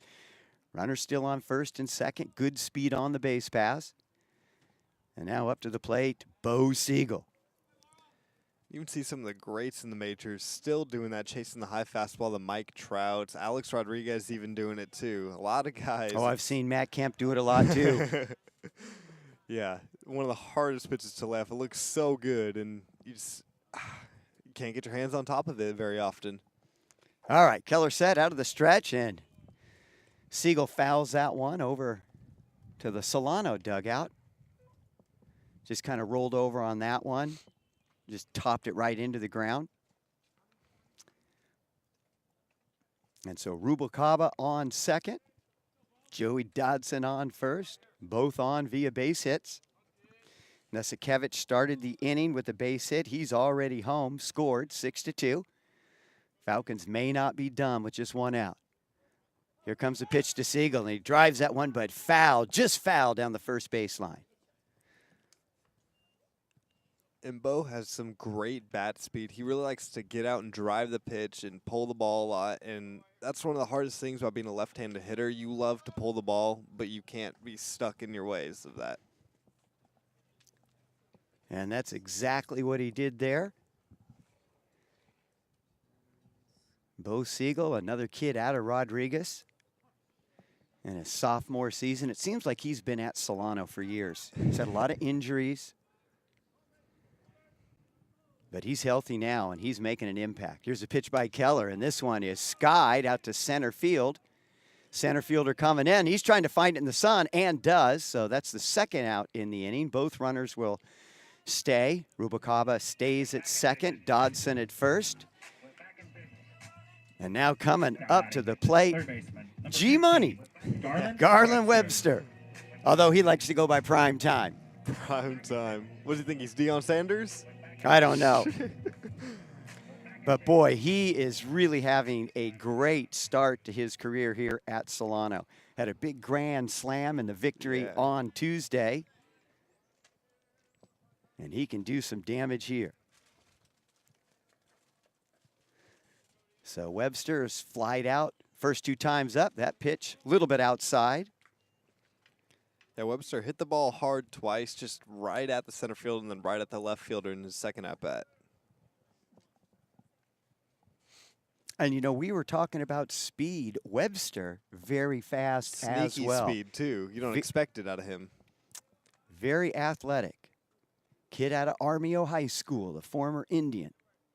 And he's set. Here's the pitch. And he rips this one, but it's going to take a hop, go right to the shortstop, flips to second, and that'll do it. But the Falcons do tack on another run.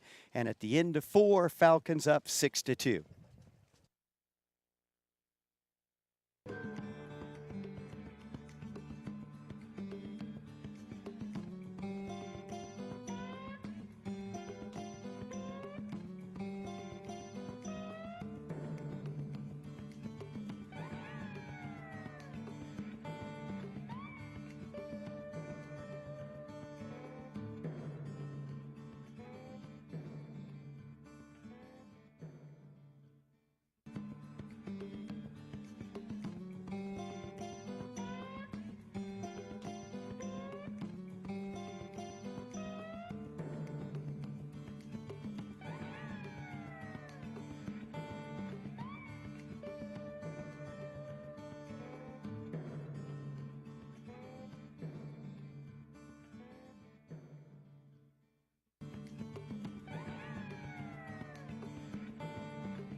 Top of the 5th inning here with the 2, 3, 4 hitters up for the Eagles.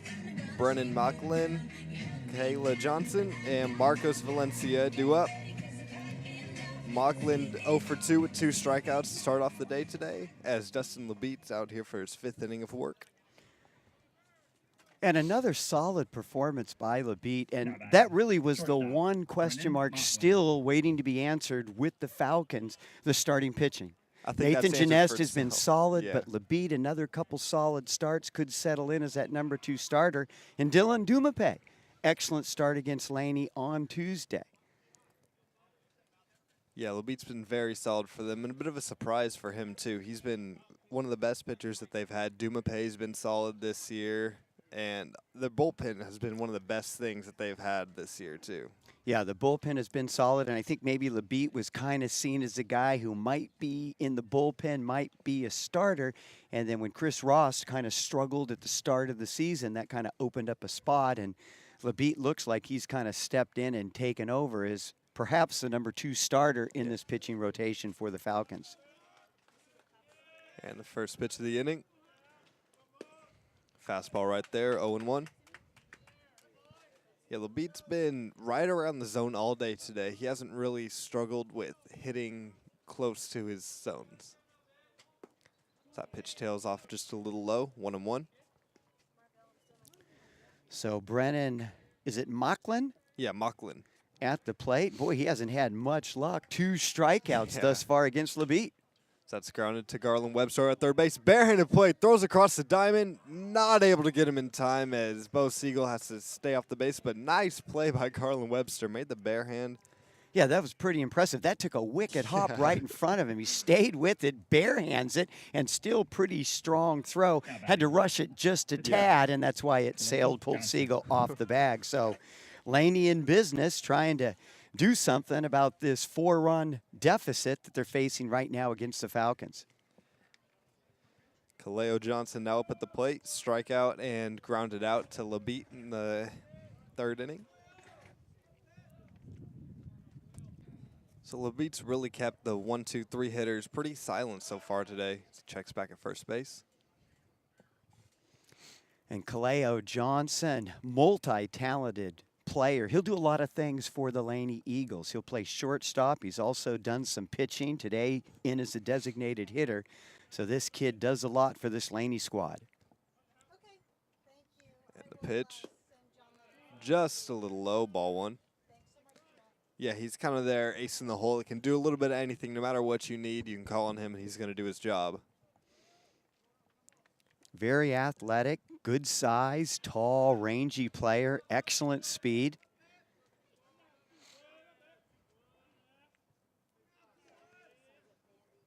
That ball bounces, and Acosta's able to keep it in front of him, and no advance there. Yeah, good job by Acosta, just keeping it in front. That's what a good catcher does. They'll use their body, block the ball, keep it in front. It just took him a little while to find it in front of him there. Yeah, Acosta very good behind the plate. Good instinct there, great arm. He's very solid behind the plate. Acosta in his 2nd year as the starting catcher for the Falcons. In the pitch, swung on, fouled away down the right field line. Evans is going to chase after it, but it's going to hit up against that wall there. Kind of scatters the Laney Eagles over in the bullpen there, warming up. Yeah. Almost took a couple of them out right there. But nobody up throwing, so Eagles still going with Cody Keller. Down 6-2. But the leadoff runner aboard here. Kaleo Johnson would like to get things going here with a big hit. Johnson takes the pitch, strike, back throw to Acosta, and he's going to get back safely. It's 2-2 now the count. That was a pretty good throw there by Acosta, as you can see Bo Siegel there at first base holding on the runner. And Bo doesn't really play first base much either. He's usually the DH, but today he got the call to play first base. He's done a good job so far.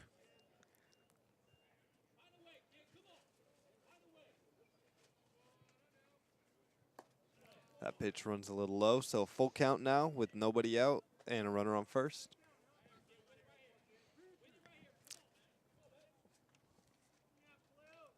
LeBeat working slowly.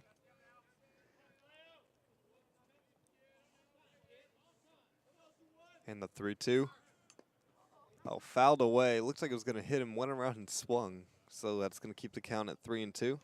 Yeah, he was just fooled by the pitch. In fact, he's even talking to the home plate umpire, asking him if that was a ball or a strike. Yeah. No action down in the Falcon bullpen either, so looks like Dustin LeBeat's in it for the long haul. Well, I think they used 5 pitchers in the game on Tuesday against Laney. And so trying to conserve that bullpen a bit today, and LeBeat is really helping that cause. And the pitch, swung on, hit out to left field. Nesakevich out there, makes the play at the warning tracks, going to throw it in now. And Johnson really gave that ball a ride, but Nesakevich really positioned perfectly by the Falcon coaching staff out there. And he's got that great speed, got such a good read on the ball, and he just got back in position, actually able to take a step forward by the ball by the time the ball got there. So excellent play by the freshman left fielder. And that's the first out here in the top of the 5th. And when you think about all the speed the Falcons have right now in the outfield alone, that's a good, fast outfield right there. Yeah, that is. Boy, Nesakevich and then Dodson and Darian Evans over and right. You're absolutely right. And the pitch to the catcher, Marcos Valencia. Strike 1. Yeah, pretty good pitch there. Just caught the inside corner. In fact, talking about speed, Jake, now you look at the infield where you've got Webster, Rubalcaba, Laney. I mean, those 3 guys are all fast, too. Really, Bo Siegel's probably the only guy that doesn't have that great speed that's starting in the Falcon defensive unit. The ball is down the plate. Runner takes off. Acosta going to throw. Not in time. So that's going to be a stolen base. That time Acosta, good job blocking the plate, but it, I think, went off the chest protector and really carried him back out almost halfway to the pitching mound. So he had to scamper out there. By the time he picked it up and threw it, no chance to get the runner getting down to second. Yeah, just no chance there for Acosta to make the play there. But a good job to keep that ball in front, because if he doesn't, he might even move up to third on that. And the 1-1. Just a little low, so 2-1 now the count.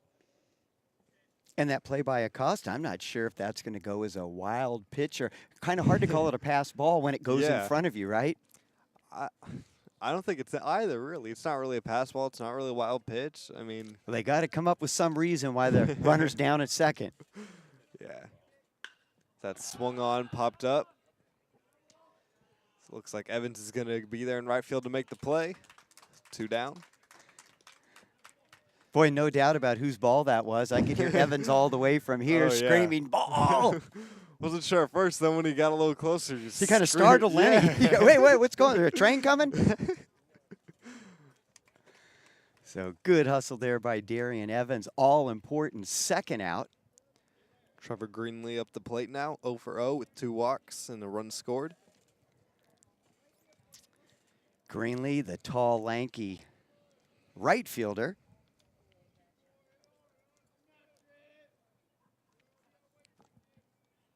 And the first pitch to Greenlee. Swung on a miss, strike 1. Greenlee got his money's worth there.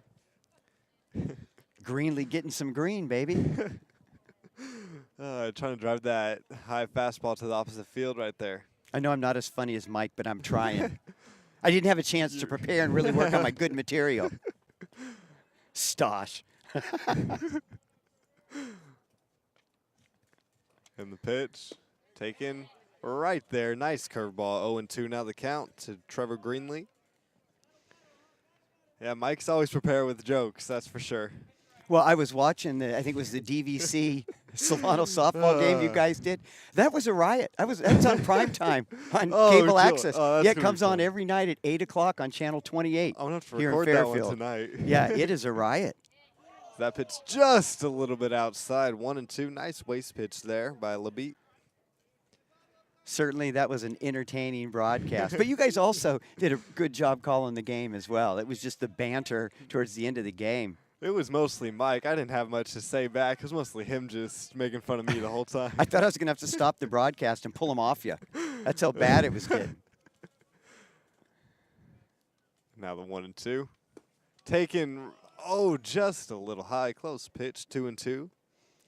And the Lady Falcons softball team off to a terrific start in Bay Valley Conference play as well. In fact, the baseball and softball teams both have yet to lose a conference game in the 2015 season. Things are looking up very much so for the Lady Falcons and our baseball team here at Solano.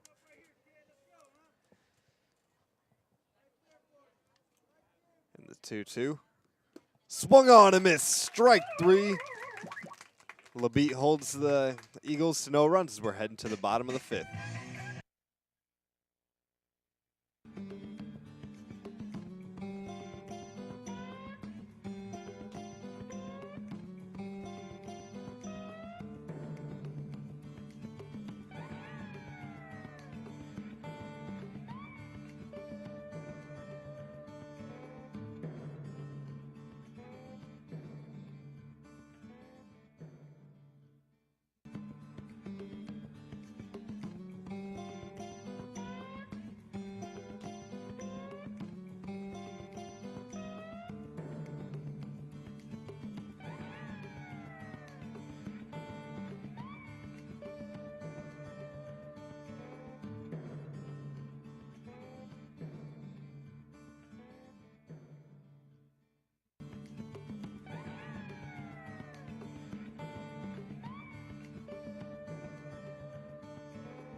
Bottom of the 5th inning here as we have the 6, 7, 8 hitters due up. Darian Evans, Ian Acosta, and Jesse Phipps. Evans is 1 for 2 today with a single and grounded out to the third baseman. Acosta 0 for 1 with a sacrifice bunt and ground out to the third baseman. And Phipps got on a walk in the second inning, ended up coming around to score. And a lot of players for the Falcons have started to hit a little better, especially with the advent of conference play. Darian Evans certainly would be one of those players. Yeah, Evans struggled a little bit early on, and now he's starting to catch up a little bit and going back to the old Darian Evans we're used to seeing out there. As Cody Keller fires the first pitch of the inning in there for strike 1.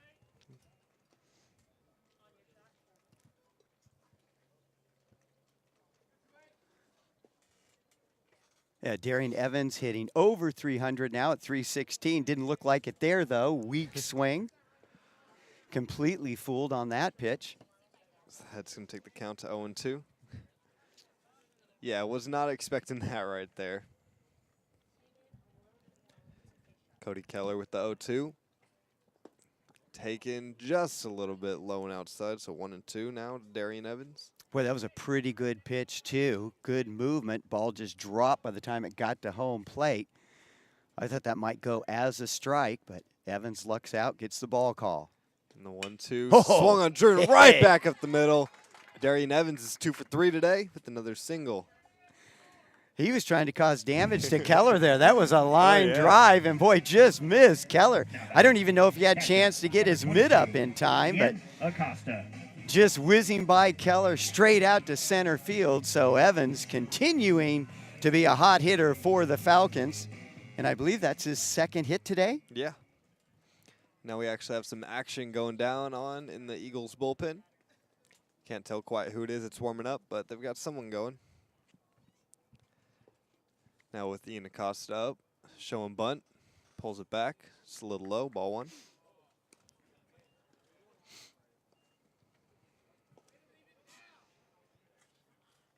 Yeah, looks like a right-hander warming up. Just can't quite see the number with these old eyes. But I can't tell you he's right-handed. Yeah, we can say that. We can tell you that much. It's one of their right-handed. I can see that much. And the 1-0 to Acosta. There goes the runner. And that's popped up, gets over the third baseman's head. So that's one way of getting on Ian Acosta. That's going to be a awkward base hit. We need Mark to play that sound effect he plays when guys strike out, like a blooper. And that really was a blooper. That was a right blooper. Over the third baseman's head. That's a blooper if I ever seen one. He was so surprised he's running in, and Evans was moving on the play, so looked like a play was on, and then the ball just carried over his head. And it's interesting, you look at the flagpole now, and you see the breeze starting to pick up directly out towards left field. I don't think that was a result of the win, but third baseman was fooled on the play. I don't think I've ever seen that happen before.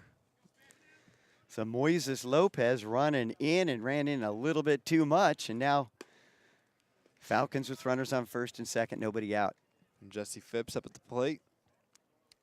0 for 1 today with a walk and ground out. So he's going to try to move Darian Evans over here. So would you give Acosta a hit? Yeah. A bloop. That bunt's going to be a perfectly placed bunt, and that's going to be an infield single. So the bases are now loaded for Alex Nesikevich. I mean, Evans came up and ripped the ball past Keller, but the last two hits have just been weakly hit. But Falcons now bases loaded, nobody out, and Alex Nesikevich coming up to the plate. That's what happens when you have speed. You can hit these little bloop hits and make it. And that's what the Falcons are doing right now. So now bases are all loaded for Alex Nesikevich with nobody out. So a chance for the Falcons to really push this 4-run lead to even more right here. Yeah, they can really break this game open right here. And the pitch. Swung on foul just above us here in the broadcast booth. It's going to be 0-1 now.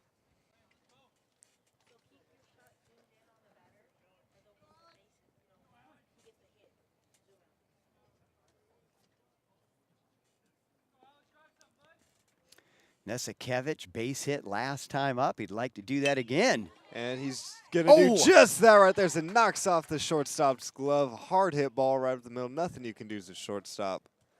Yeah, that was Brennan Mocklin, and he got his mitt on. I thought he was going to make the catch, and boy, if he catches that, he's got a chance to get at least one out. Yeah. Maybe a chance for a triple play there. I don't know if Laney could have pulled it off, but boy, if he catches that, he's got two runners off the bag at first and second. I think easily get the runner at second, and then it would have taken a great throw to get the runner at third before he could get back. But Nesikevich might have been too fast for that to happen that anyway. That would have been crazy to see a triple play right here on the Solano College Sports Network. As it looks like Cody Keller's day is done, as we have a new pitcher coming in for the Eagles. As that's going to be number 18, Zachary Petre. So that ball was hit hard, but shortstop might have had a chance to secure that. So really it's only been the leadoff single by Evans that's been a ball that's really been hit hard.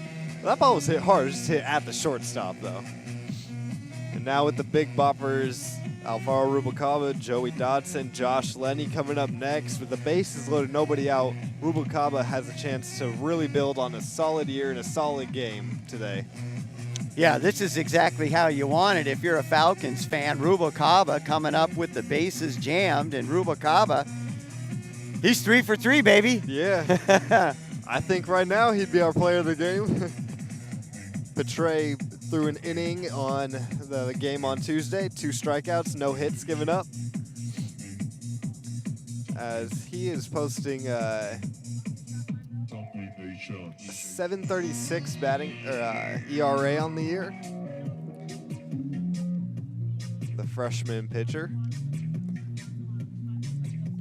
So big situation here for the Eagles. You don't want this 7-2 lead to become even more, but with Rubalcaba up at the plate, Dodson to follow, it's going to be very difficult for them not to.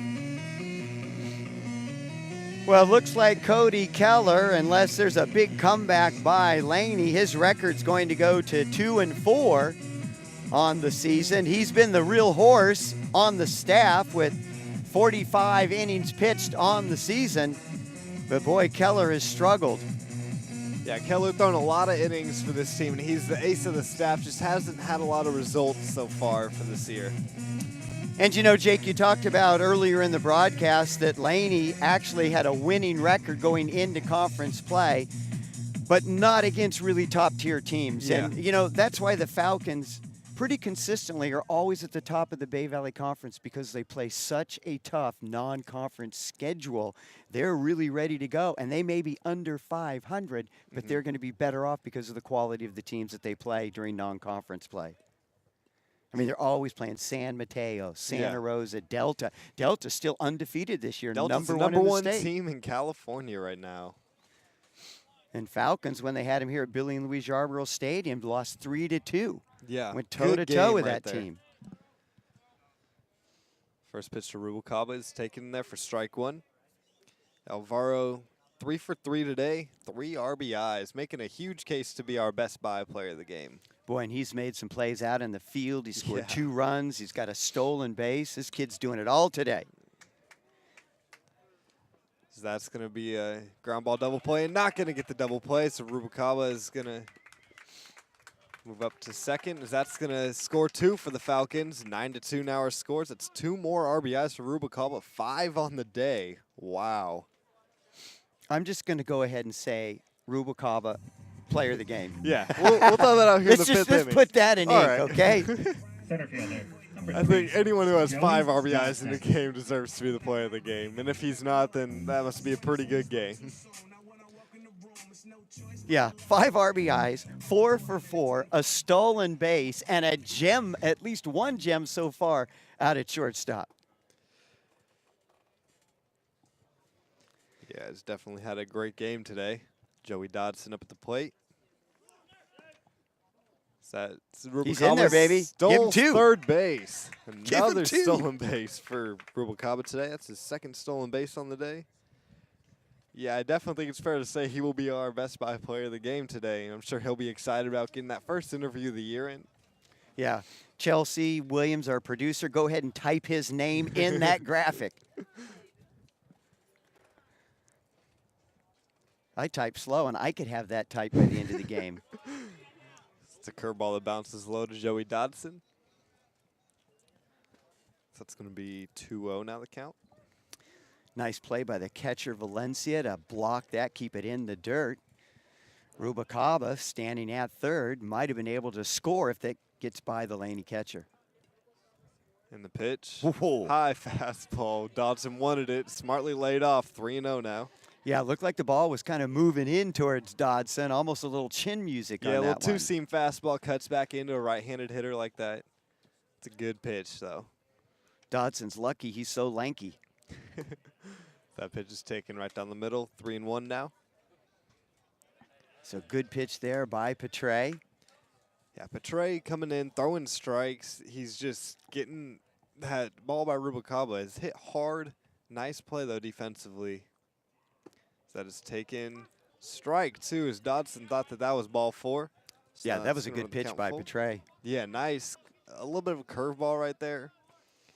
Nice pitch, though. And that's the advantage, too. You have, watching our broadcast, you can see the pitch from our center field camera. That pitch is going to be low, so a walk here for Joey Dodson. We have runners at first and third, and 1 out for Josh Laney, who is 0 for 1 today with a strikeout and 2 walks. Number 24, Josh Laney. So really, Laney just 0 for 1 with the 2 walks previously. Yeah, no big deal, just 2 walks. I mean, 3 on the year now. But he takes his hitting seriously. Oh, yeah. He's had a hit in just about every game this season. The first pitch is strike right at the belt, 0-1. Yeah, Lenny's been one of the more surprised freshmen for this Falcons team who's come on and played very well out of Montgomery High School. Good hitter. That's driven to the right center field. That's going to be a base hit, and Rubalcaba is going to come home to score. 10-2 our score now. Falcons lead. And that was an excellent job of hitting by Laney. Just went with the pitch. It was tailing away, and he just got his bat out, went opposite field, drove it into right field. Gets his first hit of the game and an RBI as well. Now Bo Grandpa Siegel up at the plate. Bo is 1 for 2 today with the sacrifice bunt and fly out to the center fielder in his last at bat. So looking to build on that and get an RBI here. And the first pitch to Siegel. Outside, ball 1. That was way outside. Yeah. So we've been saying this a lot, but good speed on the base paths. Yeah. And this Falcons team up and down the lineup, great speed. And when you have a team that can play small ball like they do, that's exactly what you need. And Coach Stover does a great job of knowing what his teams want. It's a little back check move there by Petray. And this team, great mixture of good sophomore leadership and talented freshmen who are hungry to learn. Yeah, a lot of talented freshmen, a lot of good sophomores to learn from. That curveball is going to run low. And 2-0. a real good group of kids. I've had most of these kids for Solano in the classroom. I mean, they show up, they come to class, they pay attention, they do their work. They're afraid of the wrath of Stover if they don't, but good group of kids this year, as is pretty typical of Solano baseball.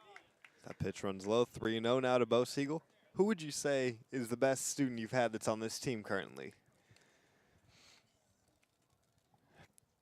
Let me think about that one, because I've got 3 or 4 that have been pretty good. And I know a little more about the sophomores. I've got a lot of the freshmen currently in class right now. I know Garland Webster is Garland Webster, he's a great kid in the classroom thus far. 3-1 now the count to Bo Siegel. Fastball high, fouled away. 3-2 now. 1 out, runners on first and second. I would probably go with Chris Rost and Darian Evans. As far as kids in the class, and when you see them in the classroom, you don't think of that, oh, that's an athlete that's taken a class. I mean, they are students in the classroom. They're engaged. They're asking questions. They're learning. They do excellent work.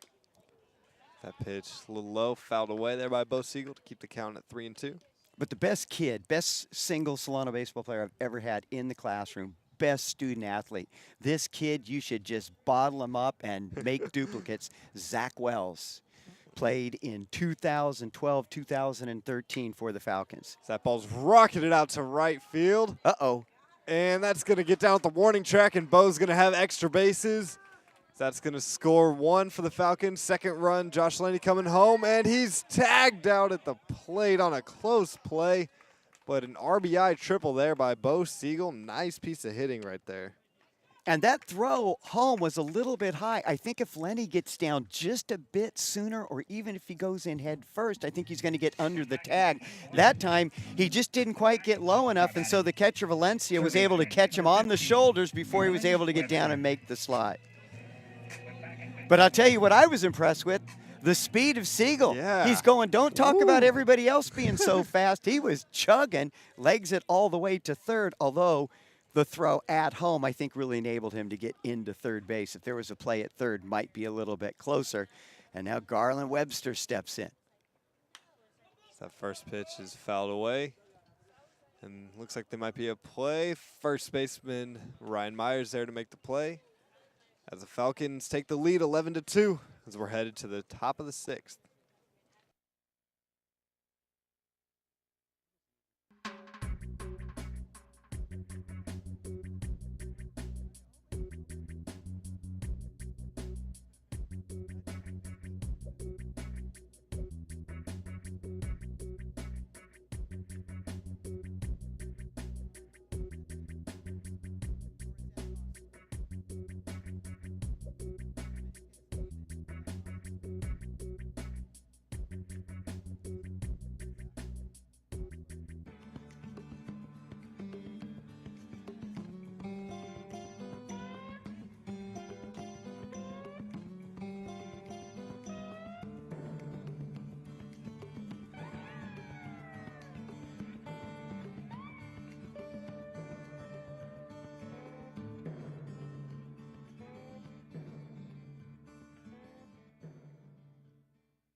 Sixth inning here, Billy in Louise Yarbrough Stadium. David Hostler. So we have a new pitcher for the Falcons. It's David Hostler. Now batting first baseman Ryan Myers.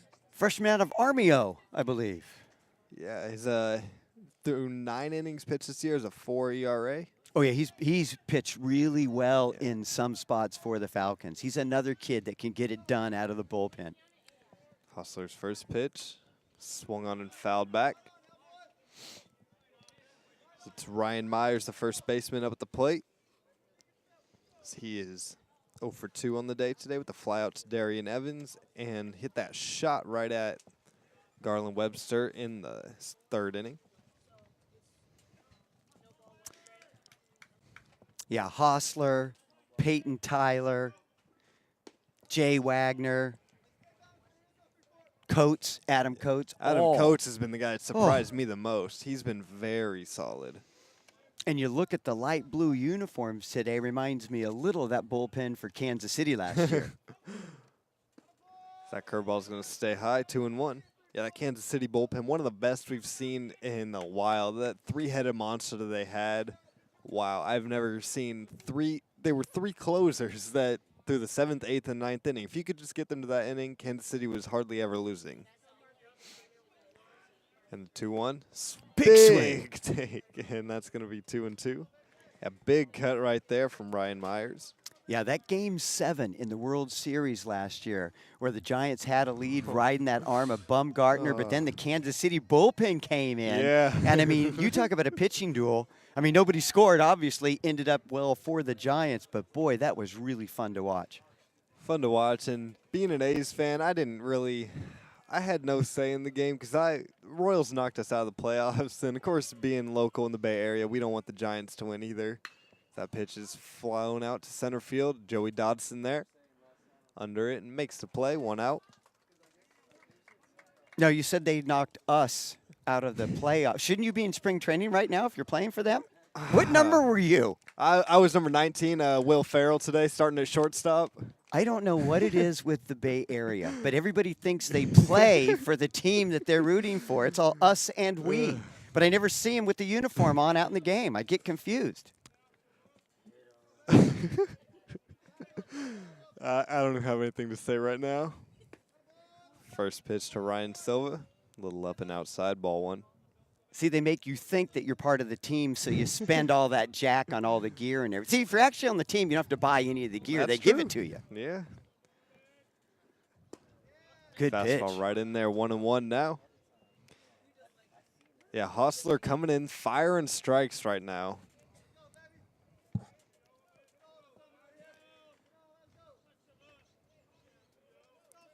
The 1-1. Taken again, 1-2. And Hostler has pretty good velocity, and he's not a big kid at all. No. He just uses all of his legs, all of his arm. That's what you have to do when you don't have size. Curveball, nice pitch, sawed him off. That's going to get fouled away. 1-2, still the count. That was a good job by Silva, just fighting that nasty pitch off and staying alive, because that had a lot of movement. A nasty curveball right there from Hostler. I mean, if you have velocity and you can throw that curveball, you can pitch in community college yeah. baseball. That's all you need at this level. And the pitch, just a bit low, close pitch, 2-2. Yeah, good 1-2 pitch by Hostler there. And the Falcons will do that. That's kind of their MO. You get ahead in the count, you just pound the outside corner, trying to get him to chase.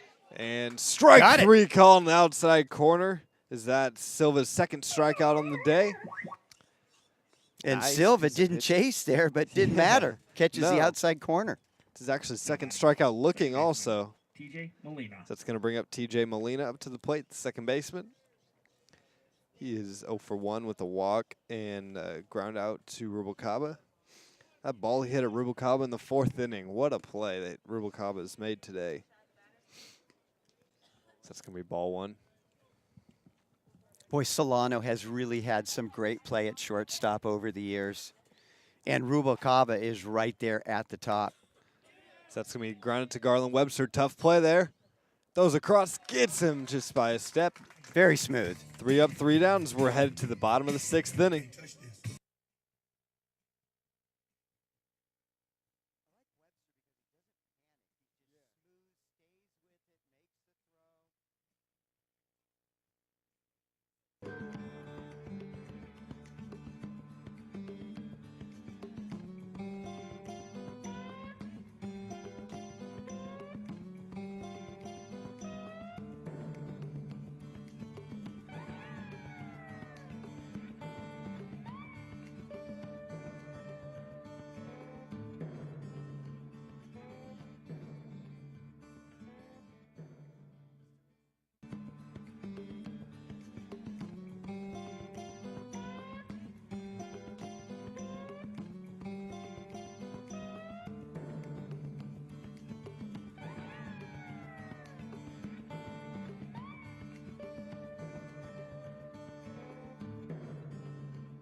Bottom of the 6th inning here The bottom is of the 6th. 6, 7, 8 are up for the Fielder, Falcons. number Darian 20, Evans is the Falcons Darian batted around Evans. that last inning. Second time this game they've batted around. They did it also in the 2nd inning.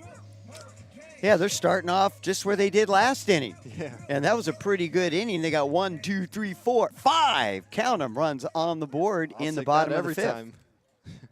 5 runs, can't complain. So now looks like they're going to get a wristbands. We have a defensive substitution. So it looks like Kaleo Johnson, I think.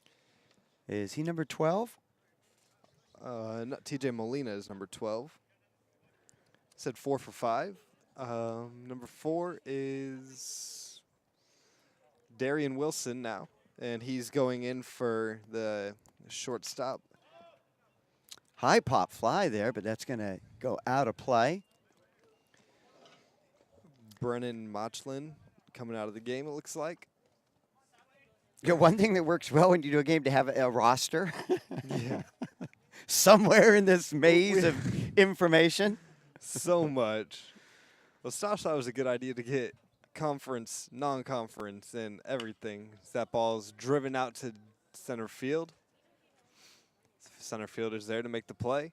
I actually believe that is Darian Wilson now out there in center. Boy, and Evans gave that ball a ride. That was into deep center field. Yeah.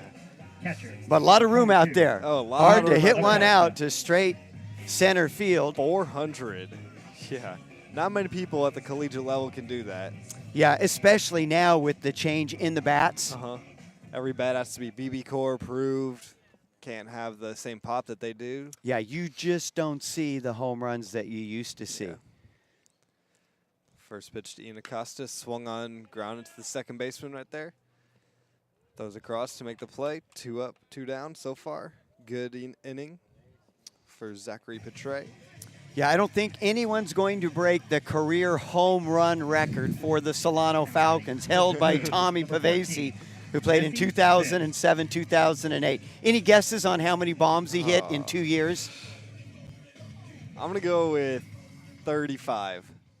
Add 10. Really? 45. 45. Oh Tommy my. Pavesi, greatest hitter in the history of Solano Community College. Wow. Vic Ferrante right there too, though. That ball bounces low to the first pitch to Jesse Phipps. 45 home runs in 2 years. Oh, he was just a monster. Wow. Tommy Pavesi. And he was actually coaching the last team for the Falcons that went to the Super Regionals in 2013. That pitch just a little low, so 2-0 here to Jesse Phipps, the designated hitter for today. Yeah, Solano's definitely been blessed with a lot of good young talent over the years. And Coach Stover knows just what to do with it. So that's another pitch low, 3-0 to Jesse Phipps. And even at the high school level right now, we have a lot of talent in the area. I know. After a couple down years, I think. Yeah. So that pitch is there for strike 1. I know growing up playing the league, I played a lot with a lot of the players at Wilsey Wood and at Van Dent. Jeremiah Burks, guy I've played with since T-ball, just accepted a full ride scholarship to Fresno State. That ball is a shot to the second baseman. He's not going to be able to make the play. Hard hit ball there by Jesse Phipps. Vaca High has got a lot of talent on their roster now, too. Yeah, and some of that translating over here Yeah. to Solano. You've got Ian Acosta behind the plate.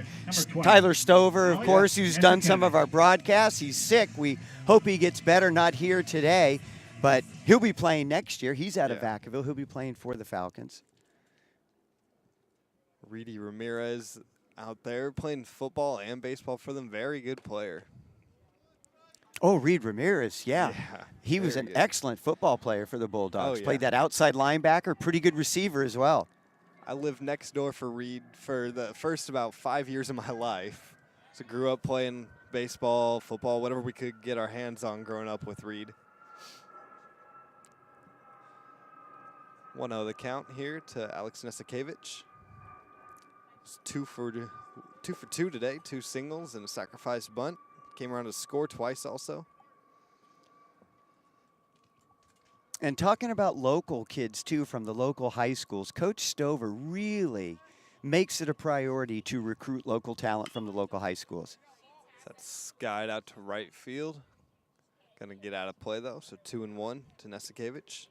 And that's not true of all community colleges. A lot of community colleges really go out of their area to recruit. It's always nice to see coaches stay as local as they can. Of course, Solano does have Andres Quinada. All the way from Venezuela. Yeah.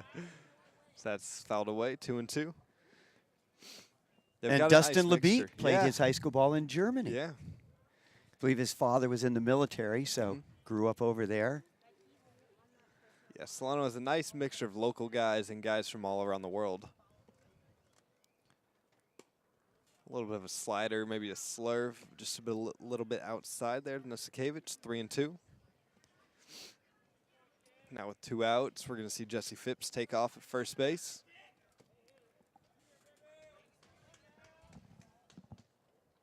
And the pitch. Bam. Skied out to right field.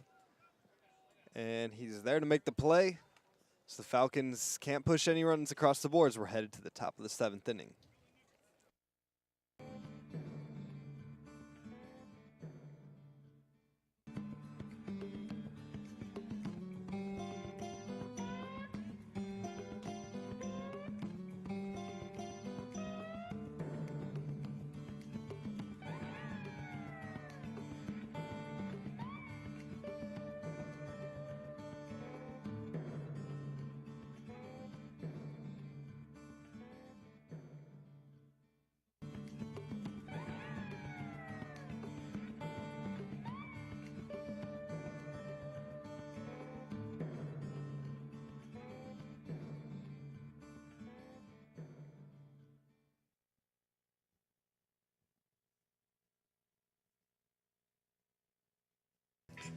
All right, so top of the 7th inning here. We have the 9-hitter Moises Lopez up at the plate with Eli Alcantar next. Moises seen a lot of pitches today. Took a 9-pitch at bat in the 2nd inning, and then walked in the 4th. Takes the first pitch down low, ball 1.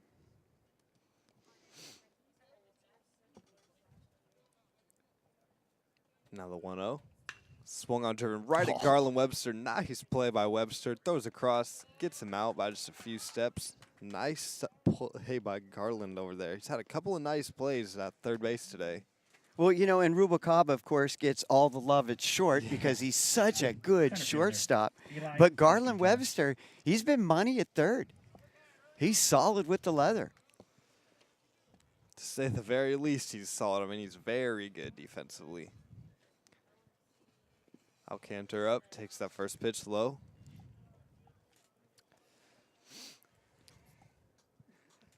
So Eli Alcantar, as you said, coming up to the plate. His brother Abel sure was a good ball player. He was on that 2012 Laney team that won the Bay Valley Conference. And the pitch driven to right field. Darian Evans racing back and able to make the play on the run. Nice run and play there by Darian Evans. Yeah, Falcons have really looked good defensively. And now we have Darian Wilson coming up to the plate. As he was moved out to center field, as I believe Alcantar is now at shortstop. First pitch to Wilson. Bounces low, ball 1.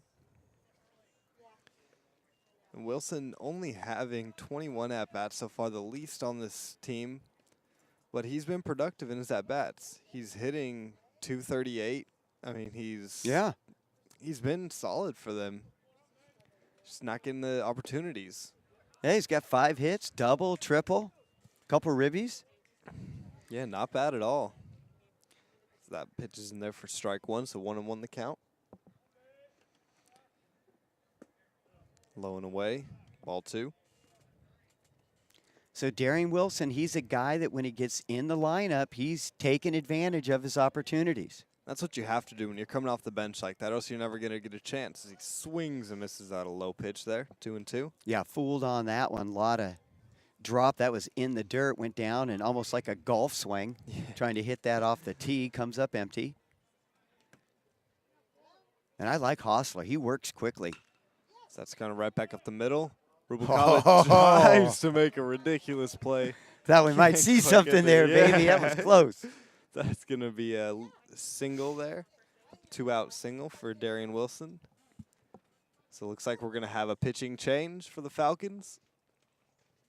And Rubalcaba, I should have had that. I should have had that. To him, that was a routine play. And the fact that that's how his mindset is, that's just mind-blowing that he thinks he should have had the hat. How crazy of a play that would have been if he could have made that. So that 2-out single by Wilson. And again, we were talking about Wilson making the most out of his opportunities. So that's going to be it for Hostler. Boy, he was outstanding. He retired the first 5 batters that he faced. That one gets by Rubalcaba. And now we're going to see Chris Ross on the mound. And Chris Ross was a guy that last year pitched out of the bullpen, but just got better and better as the year continued. About the last half of conference season, ended up being the most consistent starting pitcher for Solano last year. And he was really kind of looked at as the guy who was going to be the ace of the staff this year, but just got off to a slow start. Ross just really struggled with his control. That's been the thing he's got to work on. But he's had a couple nice outings the last couple times. Stover's been bringing him out of the bullpen. He's been pretty successful. I think he got in an inning on Tuesday, pitched well. Pitched last week against Folsom Lake for an inning or 2, pitched well. And so just trying to get his rhythm and confidence back, and more than anything else, really get his control and his location down. If he does that, you're going to see him move back in as one of the starters for Solano. He does have a 5.63 ERA in the year, so it's a little inflated for him. Well, it was 12 a couple weeks ago. he's working that thing down. Yeah. Pitched 1 inning, gave up 1 hit, and they're outing against Laney on Tuesday. And I tell you, Jake, you're not going to meet a nicer kid. He is just really smart, good in the classroom, does a lot of music, does some production. Yeah, a lot of different interests, really interesting student. Really like Chris Ross. I'd really like to see him get back on track on the mound, too. He's looking to do that here as Kaleo Johnson's up at the plate for his 4th at-bat of the day. He is 0 for 3. The strikeout, fly out to Nesikevich in left field, and comebacker up at the mound. So Johnson, as you said, the designated hitter, still looking for his first hit. And Johnson leading this Laney team with 3 home runs, so he's definitely a guy that's got a lot of power in his bat. Looking to drive something right here. Ross' first pitch. Driven right back up the middle. Rubalcaba's there. Bam. Steps on second base. That's as easy as it gets when you come in. We're headed to the bottom of the 7th.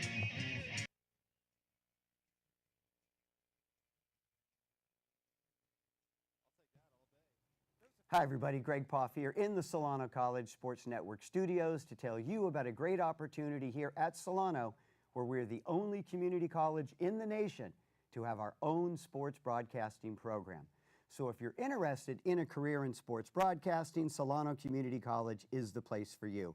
And we offer students training in all aspects of sports broadcasting, whether it's behind the microphone, behind the camera, or learning to operate our state-of-the-art production equipment in our newly renovated television studio, or out in the field covering an actual live sports event for Solano Community College.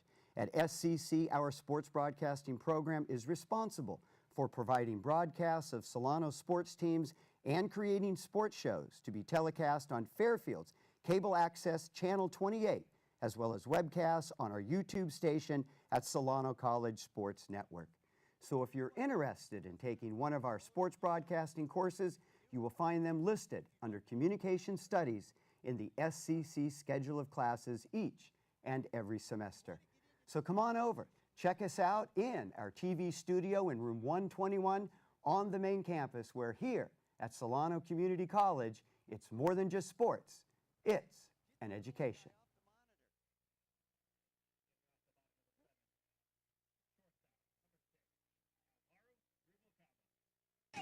All right, so top of the 7th inning here, top of the lineup here for the Falcons, Rubalcaba, Dodson, and Laney.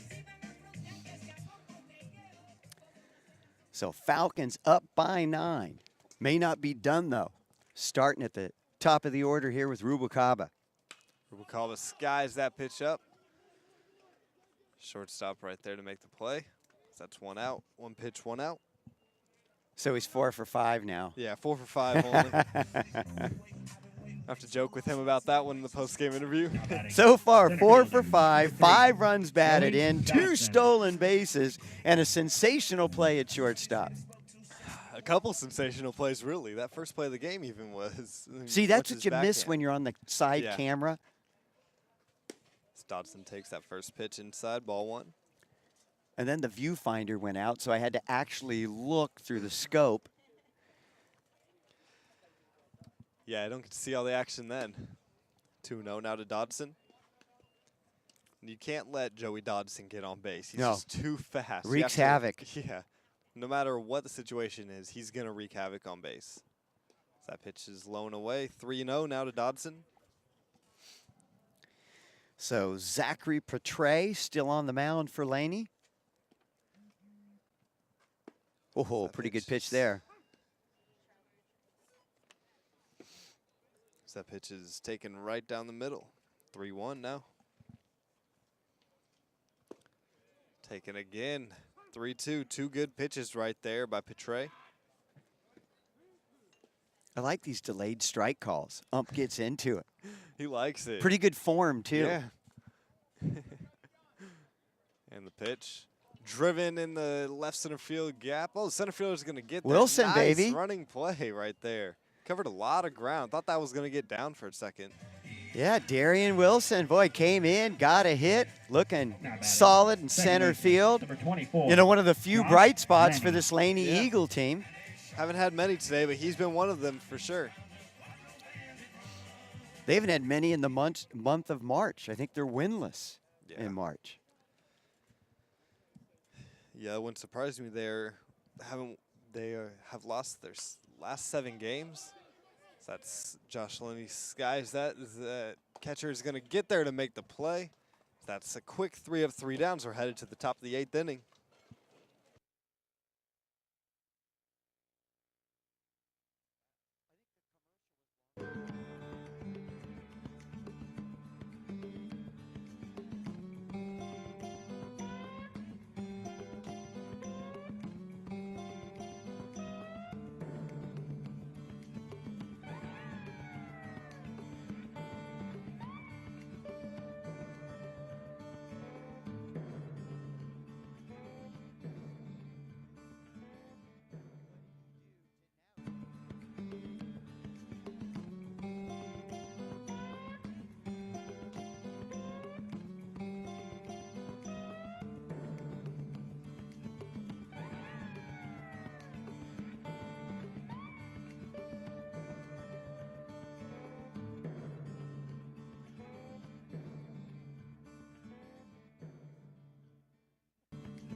Good look at Coach Stover there. Looks pretty relaxed. Of course, hard not to when you're up over a team that's winless in your conference and you're up by 9 runs, but he's got his eye on Chris Rost. He wants to see how Rost is doing, and he would really like to see him get his old stuff back and get him back into the starting rotation. Leading off the top of the 8th, catcher Marcos Valencia.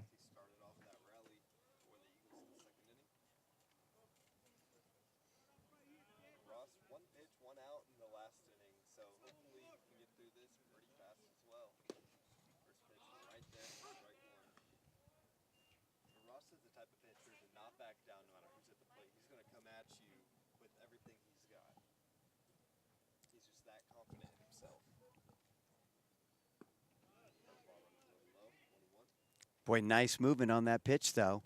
But again, with Ross, just really struggling still with his location. Reminds me of a little bit of a Steven Strasburg out there a little bit. Got that big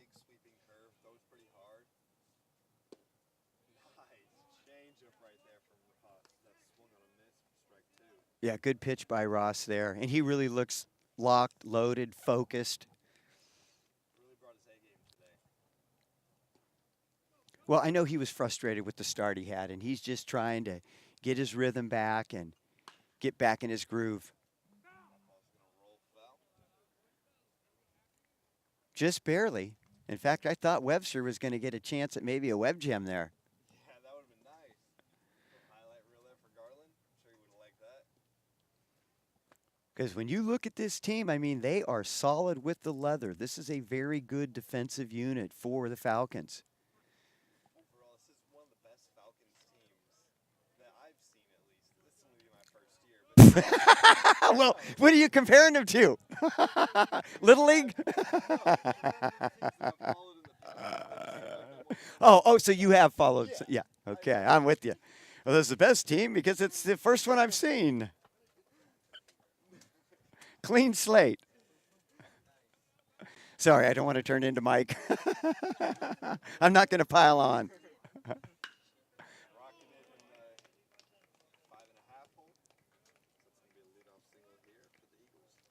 But you're absolutely right, Jake. This is a talented team and might be, especially when you look at the talented freshmen on this team, you might have to go back to that 2017. That was a lot of talented freshmen. Went to the first round of the playoffs, lost to Santa Rosa, got killed. That was our very first playoff broadcast for Solano College Sports Network. I think that first playoff game, Solano lost 21-1 to Santa Rosa. Yeah, wasn't pretty.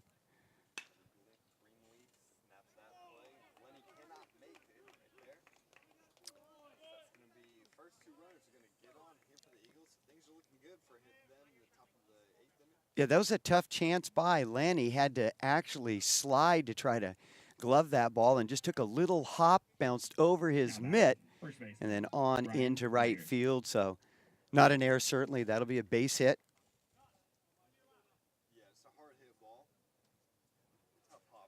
Yeah, wicked hop.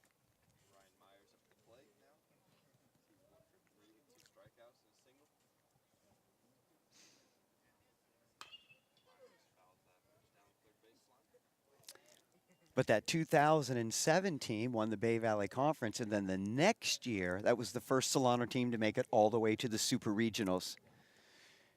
And that was the first of 3 trips to the Super Regionals for Coach Stover and this Falcon squad.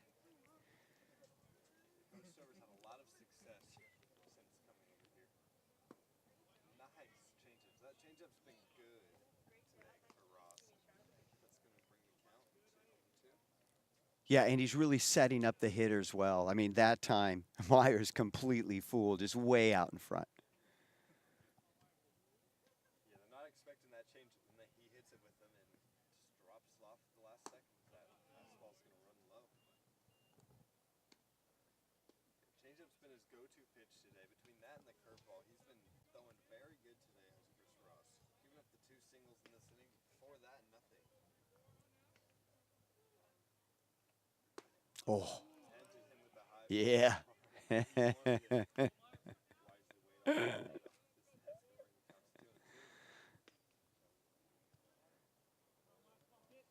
Yeah, that was just above the letters. Thought he might get that strike call, but no luck.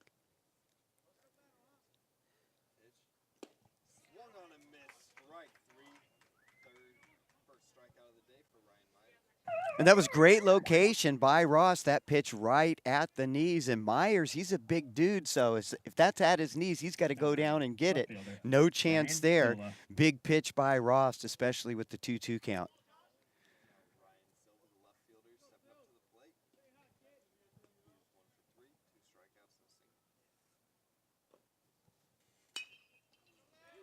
Oh.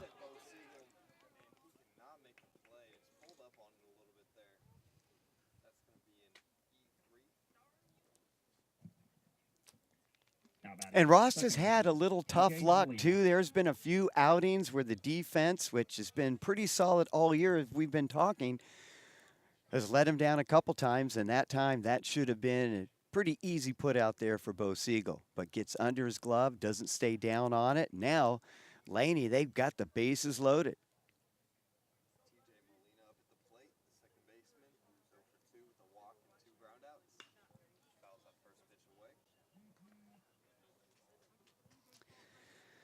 So Valencia standing at third, Greenlee over at second, and Silva at first.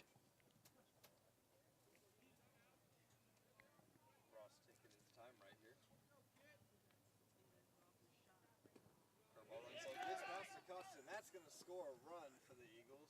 11-3 now our score. Acosta knows he should have blocked that one. You see him shaking his head, and that's not like Ian behind the plate either. Yeah, and he wants to help his pitcher out too. Make a play, but that one just took a wicked hop, got by him. Really no chance to get that runner coming home. And so now Laney down by 8. They got some work to do, but they're not going away.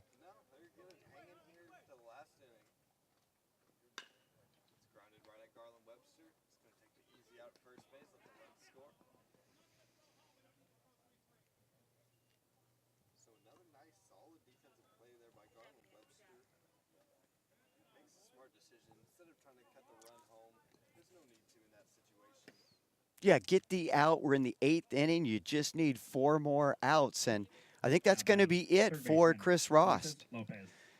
And Chris Ross really should be done. Bo Siegel fields that cleanly. That last play there by Webster would have been the 3rd out in the inning. It's either going to be Jay Wagner or Wyatt McCampbell. Those kids both look a lot alike. I think that might be Wyatt McCampbell. Freshman out of Armio. Another great kid. Wyatt McCampbell.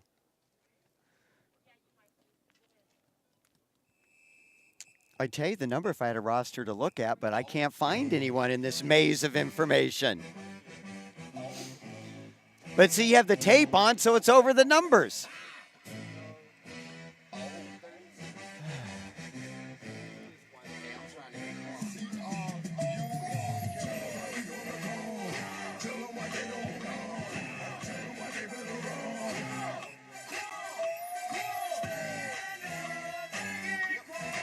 And it's been a tough year for Wyatt McCampbell. He went out for the team last year, didn't make it.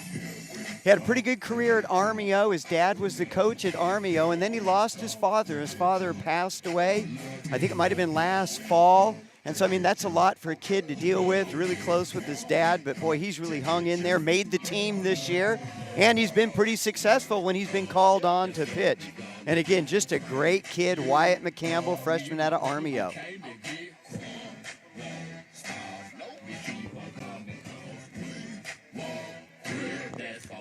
Yeah, this is actually my first opportunity to get a chance to see him pitch. The times that he's pitched, I believe, have been away games. And so chance to see Wyatt McCampbell here. And, boy, he's a kid you really root for. You want him to be successful because he's such a good kid.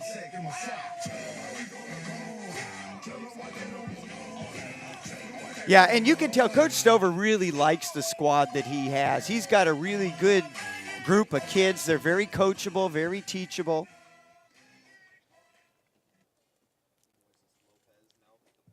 Now pitching for Solano, number 32, Wyatt McCampbell.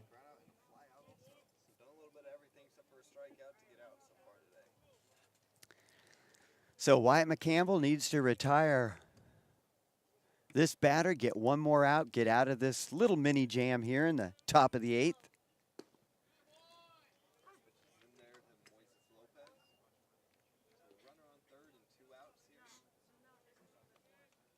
And that's what Coach Stover wants. Throw strikes. Let your defense play behind you. We just need 1 out.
right, so bottom of the 8th inning here. New pitcher for the Eagles as it's Samuel Sutton. Sutton struggling a little bit on the mound, has a 12.6 ERA. So he's going to need to work on that if they want to stay in this game right now. He's appeared in 6 games, 5 innings pitched, given up 8 runs, 7 of them earned, with 5 walks and 3 strikeouts. And Coach Stover going out to talk to the home plate umpire. I think there's going to be a batting change. Looks like Jacob Pavlovsky is going to come on up and hit for Bo Siegel. Leading off the bottom of the 8th for Solano. Pavlovsky, pretty good. He's a pretty good right-handed hitter. Got a lot of power, and he's really a guy who could be a difference maker for this Falcons team. Yeah, he's just a big athletic kid. And he can do a lot of things too. He can even pitch some. Yeah.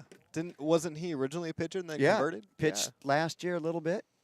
Play right field, played left field, I think, in the game on Tuesday against Laney. Sometimes it'll be the DH.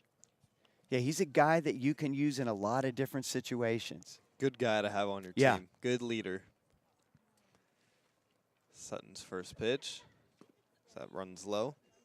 Sutton with a little unusual windup here. Got a little bit of a throwback to the old Boston Red Sox, the Daisuke Matsuzaka. A little bit digging really making sure he digs his foot into the mound and gets as much grip as he can. He rockets that pitch out to center field.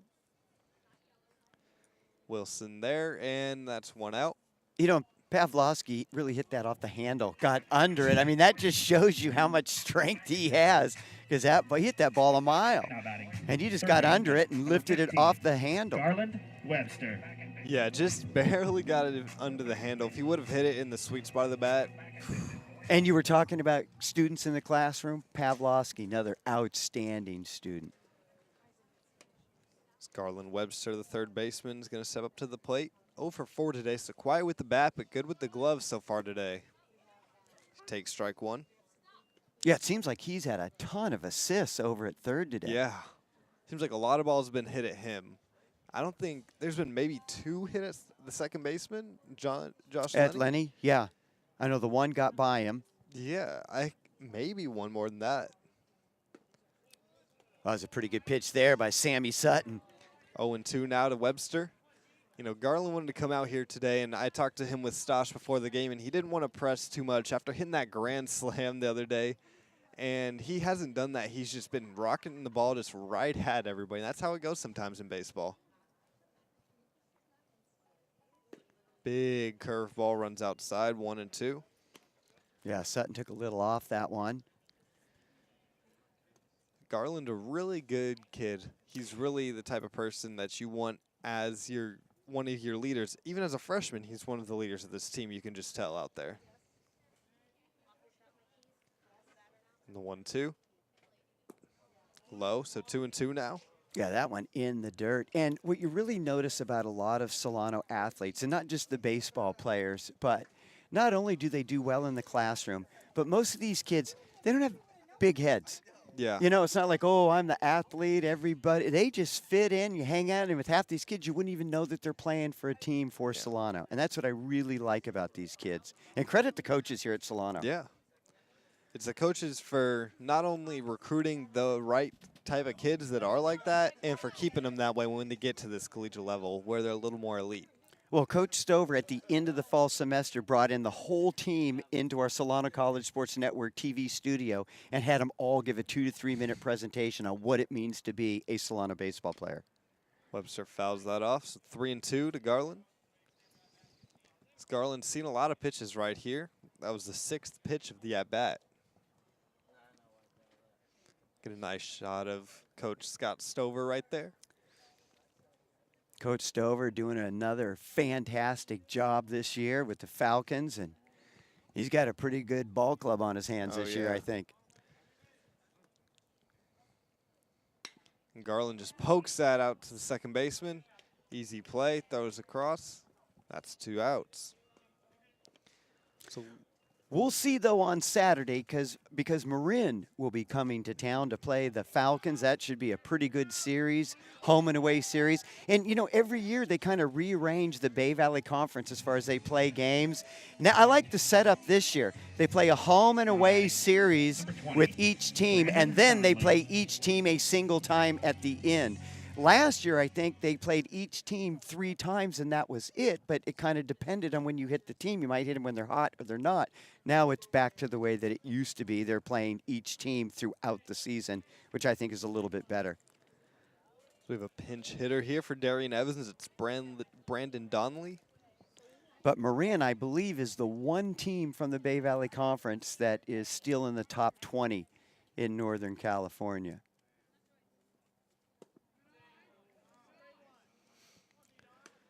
Los Medanos was up there, but I think they've dropped out. And you'll see Solano start to move up the ranks.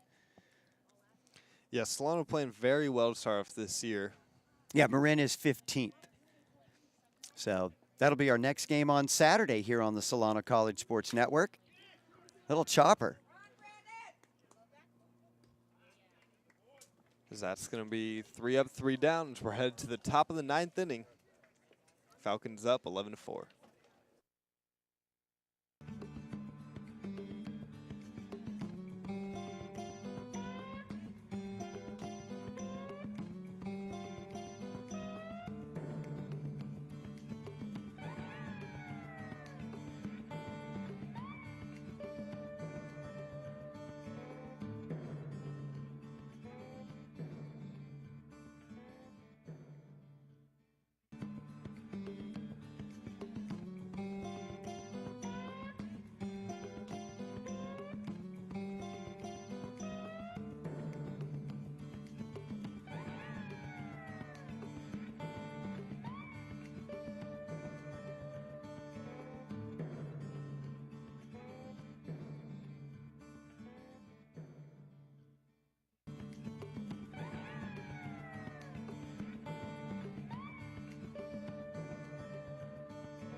All right, so top of the 9th inning here.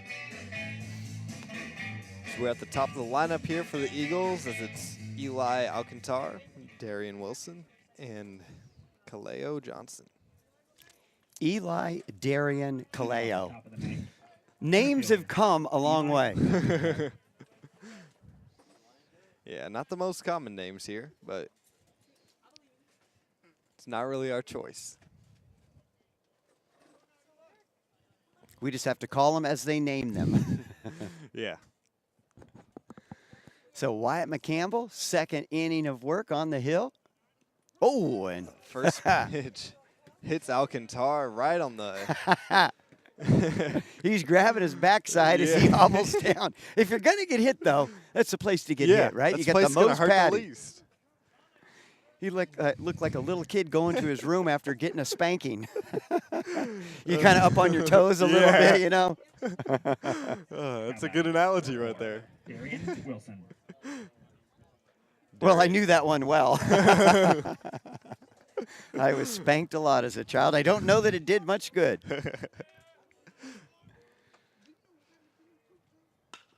That's hit. Darian Wilson, baby. Another hit there for Darian Wilson. Maybe a guy who we're going to see get a little more playing time for this Laney team. After having 2 hits today coming off the bench, I'd be surprised if he wasn't going to get more playing time. Well, I don't think it can hurt. After watching this game and the shellacking that they took on Tuesday at home, really struggling, maybe just some fresh faces in the lineup, kind of get things going. And Darian Wilson, he's saying, Coach, put me in.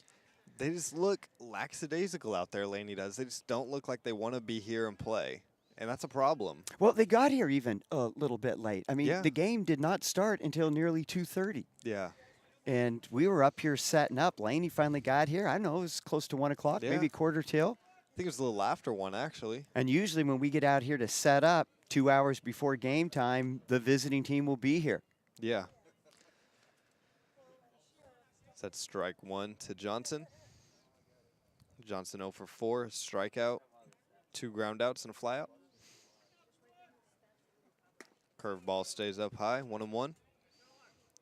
And I always like watching the visiting teams when they walk up the ramp and head over to the visitor side. They see us setting up here, and it's, oh, what's all that shiny stuff? Like, we're going to be on TV? Yeah, it must be a Yes, little you are. exciting. Runs a little low there, so 2-1. I think we're the only community college doing actual full-on multi-camera broadcasts and of every Solano home sporting event for the most part. So that's fouled out of play, 2-2. And if you're interested in a career in sports broadcasting, Solano Community College is the place for you. And we'll put you to work. You're going to get behind the mic, behind the camera, learn to operate our TriCaster video production board, all kinds of fun stuff to learn, and you get into the games for free. Not a bad deal. A little too hot for Webster there. Down to Garland. That's going to be an RBI double. And it's going to score 2, actually. So 11-6 now our score. And that was just a shot. That was just hugging the foul line. Yeah, couldn't get it much closer to the foul line than he did right there. Yeah, just a little too hot to handle. So we're going to have a pinch hitter here for Marcos Valencia. As that's going to be Marcanto Richel. So let's work on our sounding out names. Okay. Trying. So I have to do it out loud, and I don't want So we probably got a soft C there. So Marciano. Marciano. Marciano. You've heard of the great Rocky Marciano, right? Yeah. And similar spelling, so we'll go with that. And I'm going to bet it's a hard C because you have the CH, so it's probably Reichel or Reichel. I mean, Reichel or Reichel.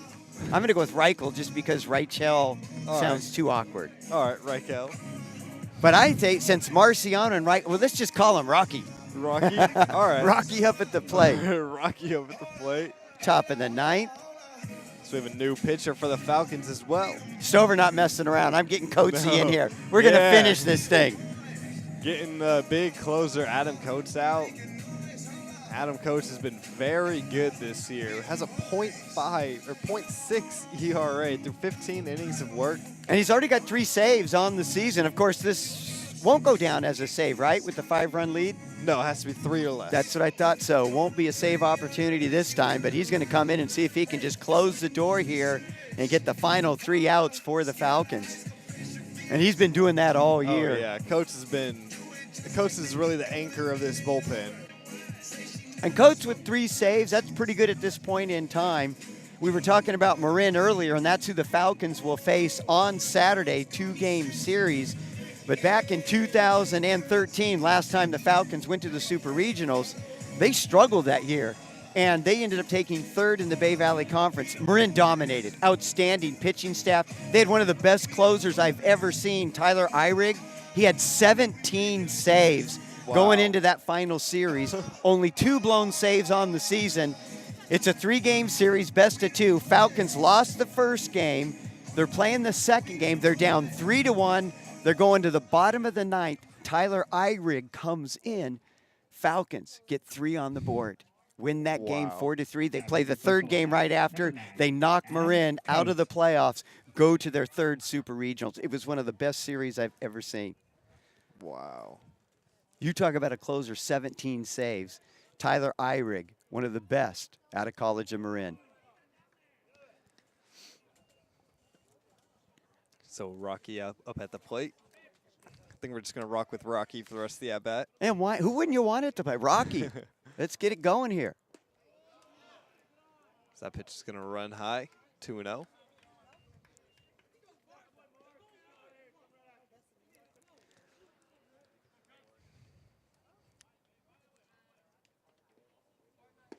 Swing and a miss. Nice pitch right there by Adam Coates. He's just got nasty stuff, and you just cannot get comfortable at the plate. So runner on second, nobody out here. 11-6 our score, top of the 9th inning. Coates fires, and that fastball is just by him at the plate, 2-2. And the thing with Coates this year, I mean, he's just feeling it. He's got the confidence working. I mean, when he goes out to the mound, he knows it's going to be tough to get anything against him. It's a very talented closer, to say the very least. That pitch is popped up. That's going to get out of play, so the count will remain at 2-2. And I'm trying to think where Coates went to high school. I'm thinking Will C. Wood, but I'm not absolutely certain. I don't remember him being at Will C. Wood. When I played there, I don't remember him, but it's possible.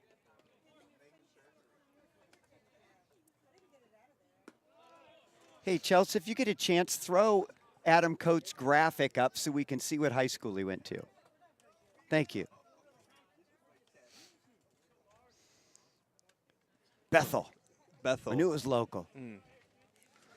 So the Other way on the 80. Yeah. So Thank you, Chelsea. Just fouled back. Just got a piece of it there, did Rocky? Yeah, he's hanging in there, and boy, Yeah. he's fighting off some tough pitches. Oh, yeah, and with Trevor Greenlee in the on-deck circle, a guy who's singled and had 2 walks today and scored a run. So he's been pretty good today, has Greenlee. Payoff pitch. Inside, ball 4. It's Andres Cajada. Yeah. Moving behind Quijada. moving behind the plate as Acosta's going to rest for the rest of this game. So first and third with nobody out. Right fielder, Trevor See if Adam Greenlee. Coates can get out of this. And we were talking about Quijada earlier, all the way from Venezuela. I always like to ask him what position you play. I play Cacha. Cacha. And he's a good one, too. Boy, this kid's got an arm. Good, yeah. Another talented freshman. A guy who will probably be the starting catcher next year with Acosta being a sophomore. First pitch to Greenlee. Is that skied out to center field? Dodson right there. And they're going to send the run home as that's going to push the lead to 11-7 now. So in a game that really has been dominated by Solano, Laney at least trying to get some style points here, making it a little bit closer. But they're down to their final 2 outs here, top of the 9th, down 11-7. Ryan Myers, the first baseman, up at the plate. 0 for 4, the strikeout, a couple of flyouts and a ground out. So Coach trying to get a ground ball double play here to end it. That first pitch is going to be fouled away. Ball or strike 1. Myers had a pretty good battle against Chris Rost in his last at-bat, but Rost won that battle, struck him out. Yeah, Ross just had his number in that at-bat. Always had him just off a little bit. Yeah, just really kept him off balance. And boy, you think that was tough. Wait till you face Coates. Yeah.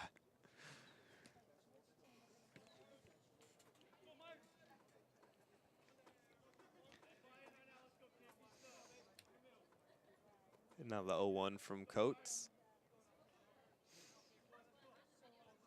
Checks the runner. Oh, nasty. So that's going to kick away from Quijada. He's going to go to first to third on a little bit of an awkward play there. Yeah, a lot of mileage on a strike there. Yeah. And that was a nasty pitch by Coates, but just got away from Andres.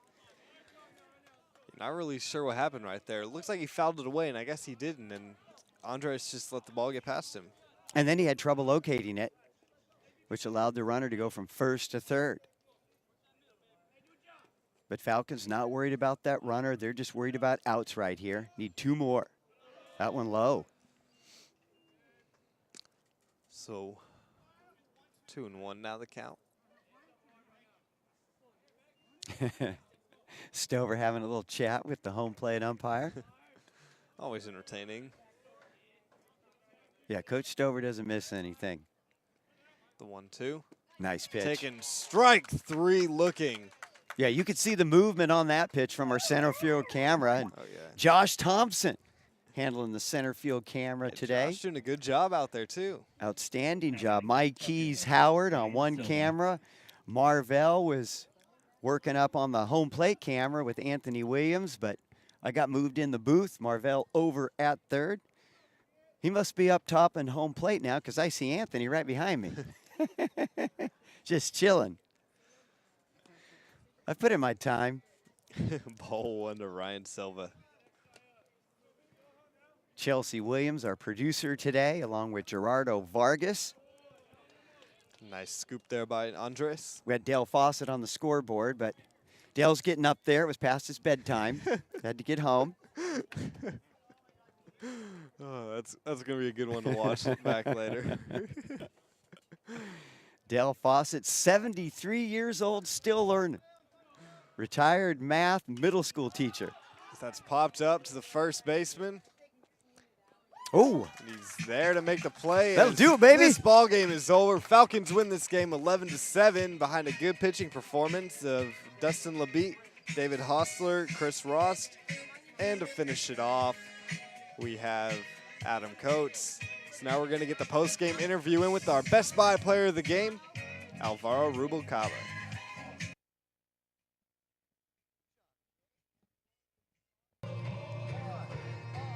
Hi, everybody. Jake Wade here with the Solano College Sports Network. Here with the Best Buy player of the game, Alvaro Rubalcaba. You had a great game today, Alvaro. You were 4 for 5, had 5 RBIs and 2 stolen bases. What was your game plan on offense attacking this team so far today? You know, just try to get ahead, especially early in the game. This is not an easy opponent, as you can see, you know, but they haven't won a game, but I mean, they're doing, you can't take them too lightly. So what we said was just get ahead and stay ahead, and that's what we did today. So. Yeah, definitely been a tough opponent. Even in the games that they've lost, they've been competing every time. And now this has been a big year for you. You've stepped up big time from last year, having a little bit of a down year, but this year your offense especially has taken a step up. What's been the biggest thing as to why that's happened? I feel just like confidence and experience. Experience is a big key about it. Experience and, like I said, confidence. I think that's just the main thing you have to do to be successful nowadays. So that's just been leading to my success so far. So hopefully I keep it going the rest of the season, but so far I'm doing good and I'm glad about it. Yeah. And going back to the team as a whole, do you feel like there's more chemistry for this team this year as of last year? Oh, definitely, without a doubt. I feel like we're all brothers here. Last year we had a bunch of individuals. I mean, I'm not trying to call out any names, but we did have a lot of individuals. And I'll admit I was one of those individuals. But, you know, now I bond better with these teammates, and you can tell we win. And that's what we need. Well, you heard it here first. The Falcons have great chemistry here. As I'm Jake Wade signing off with the Solano College Sports Network. Thank you for watching. Thank you, man. Appreciate it. Good game today, man.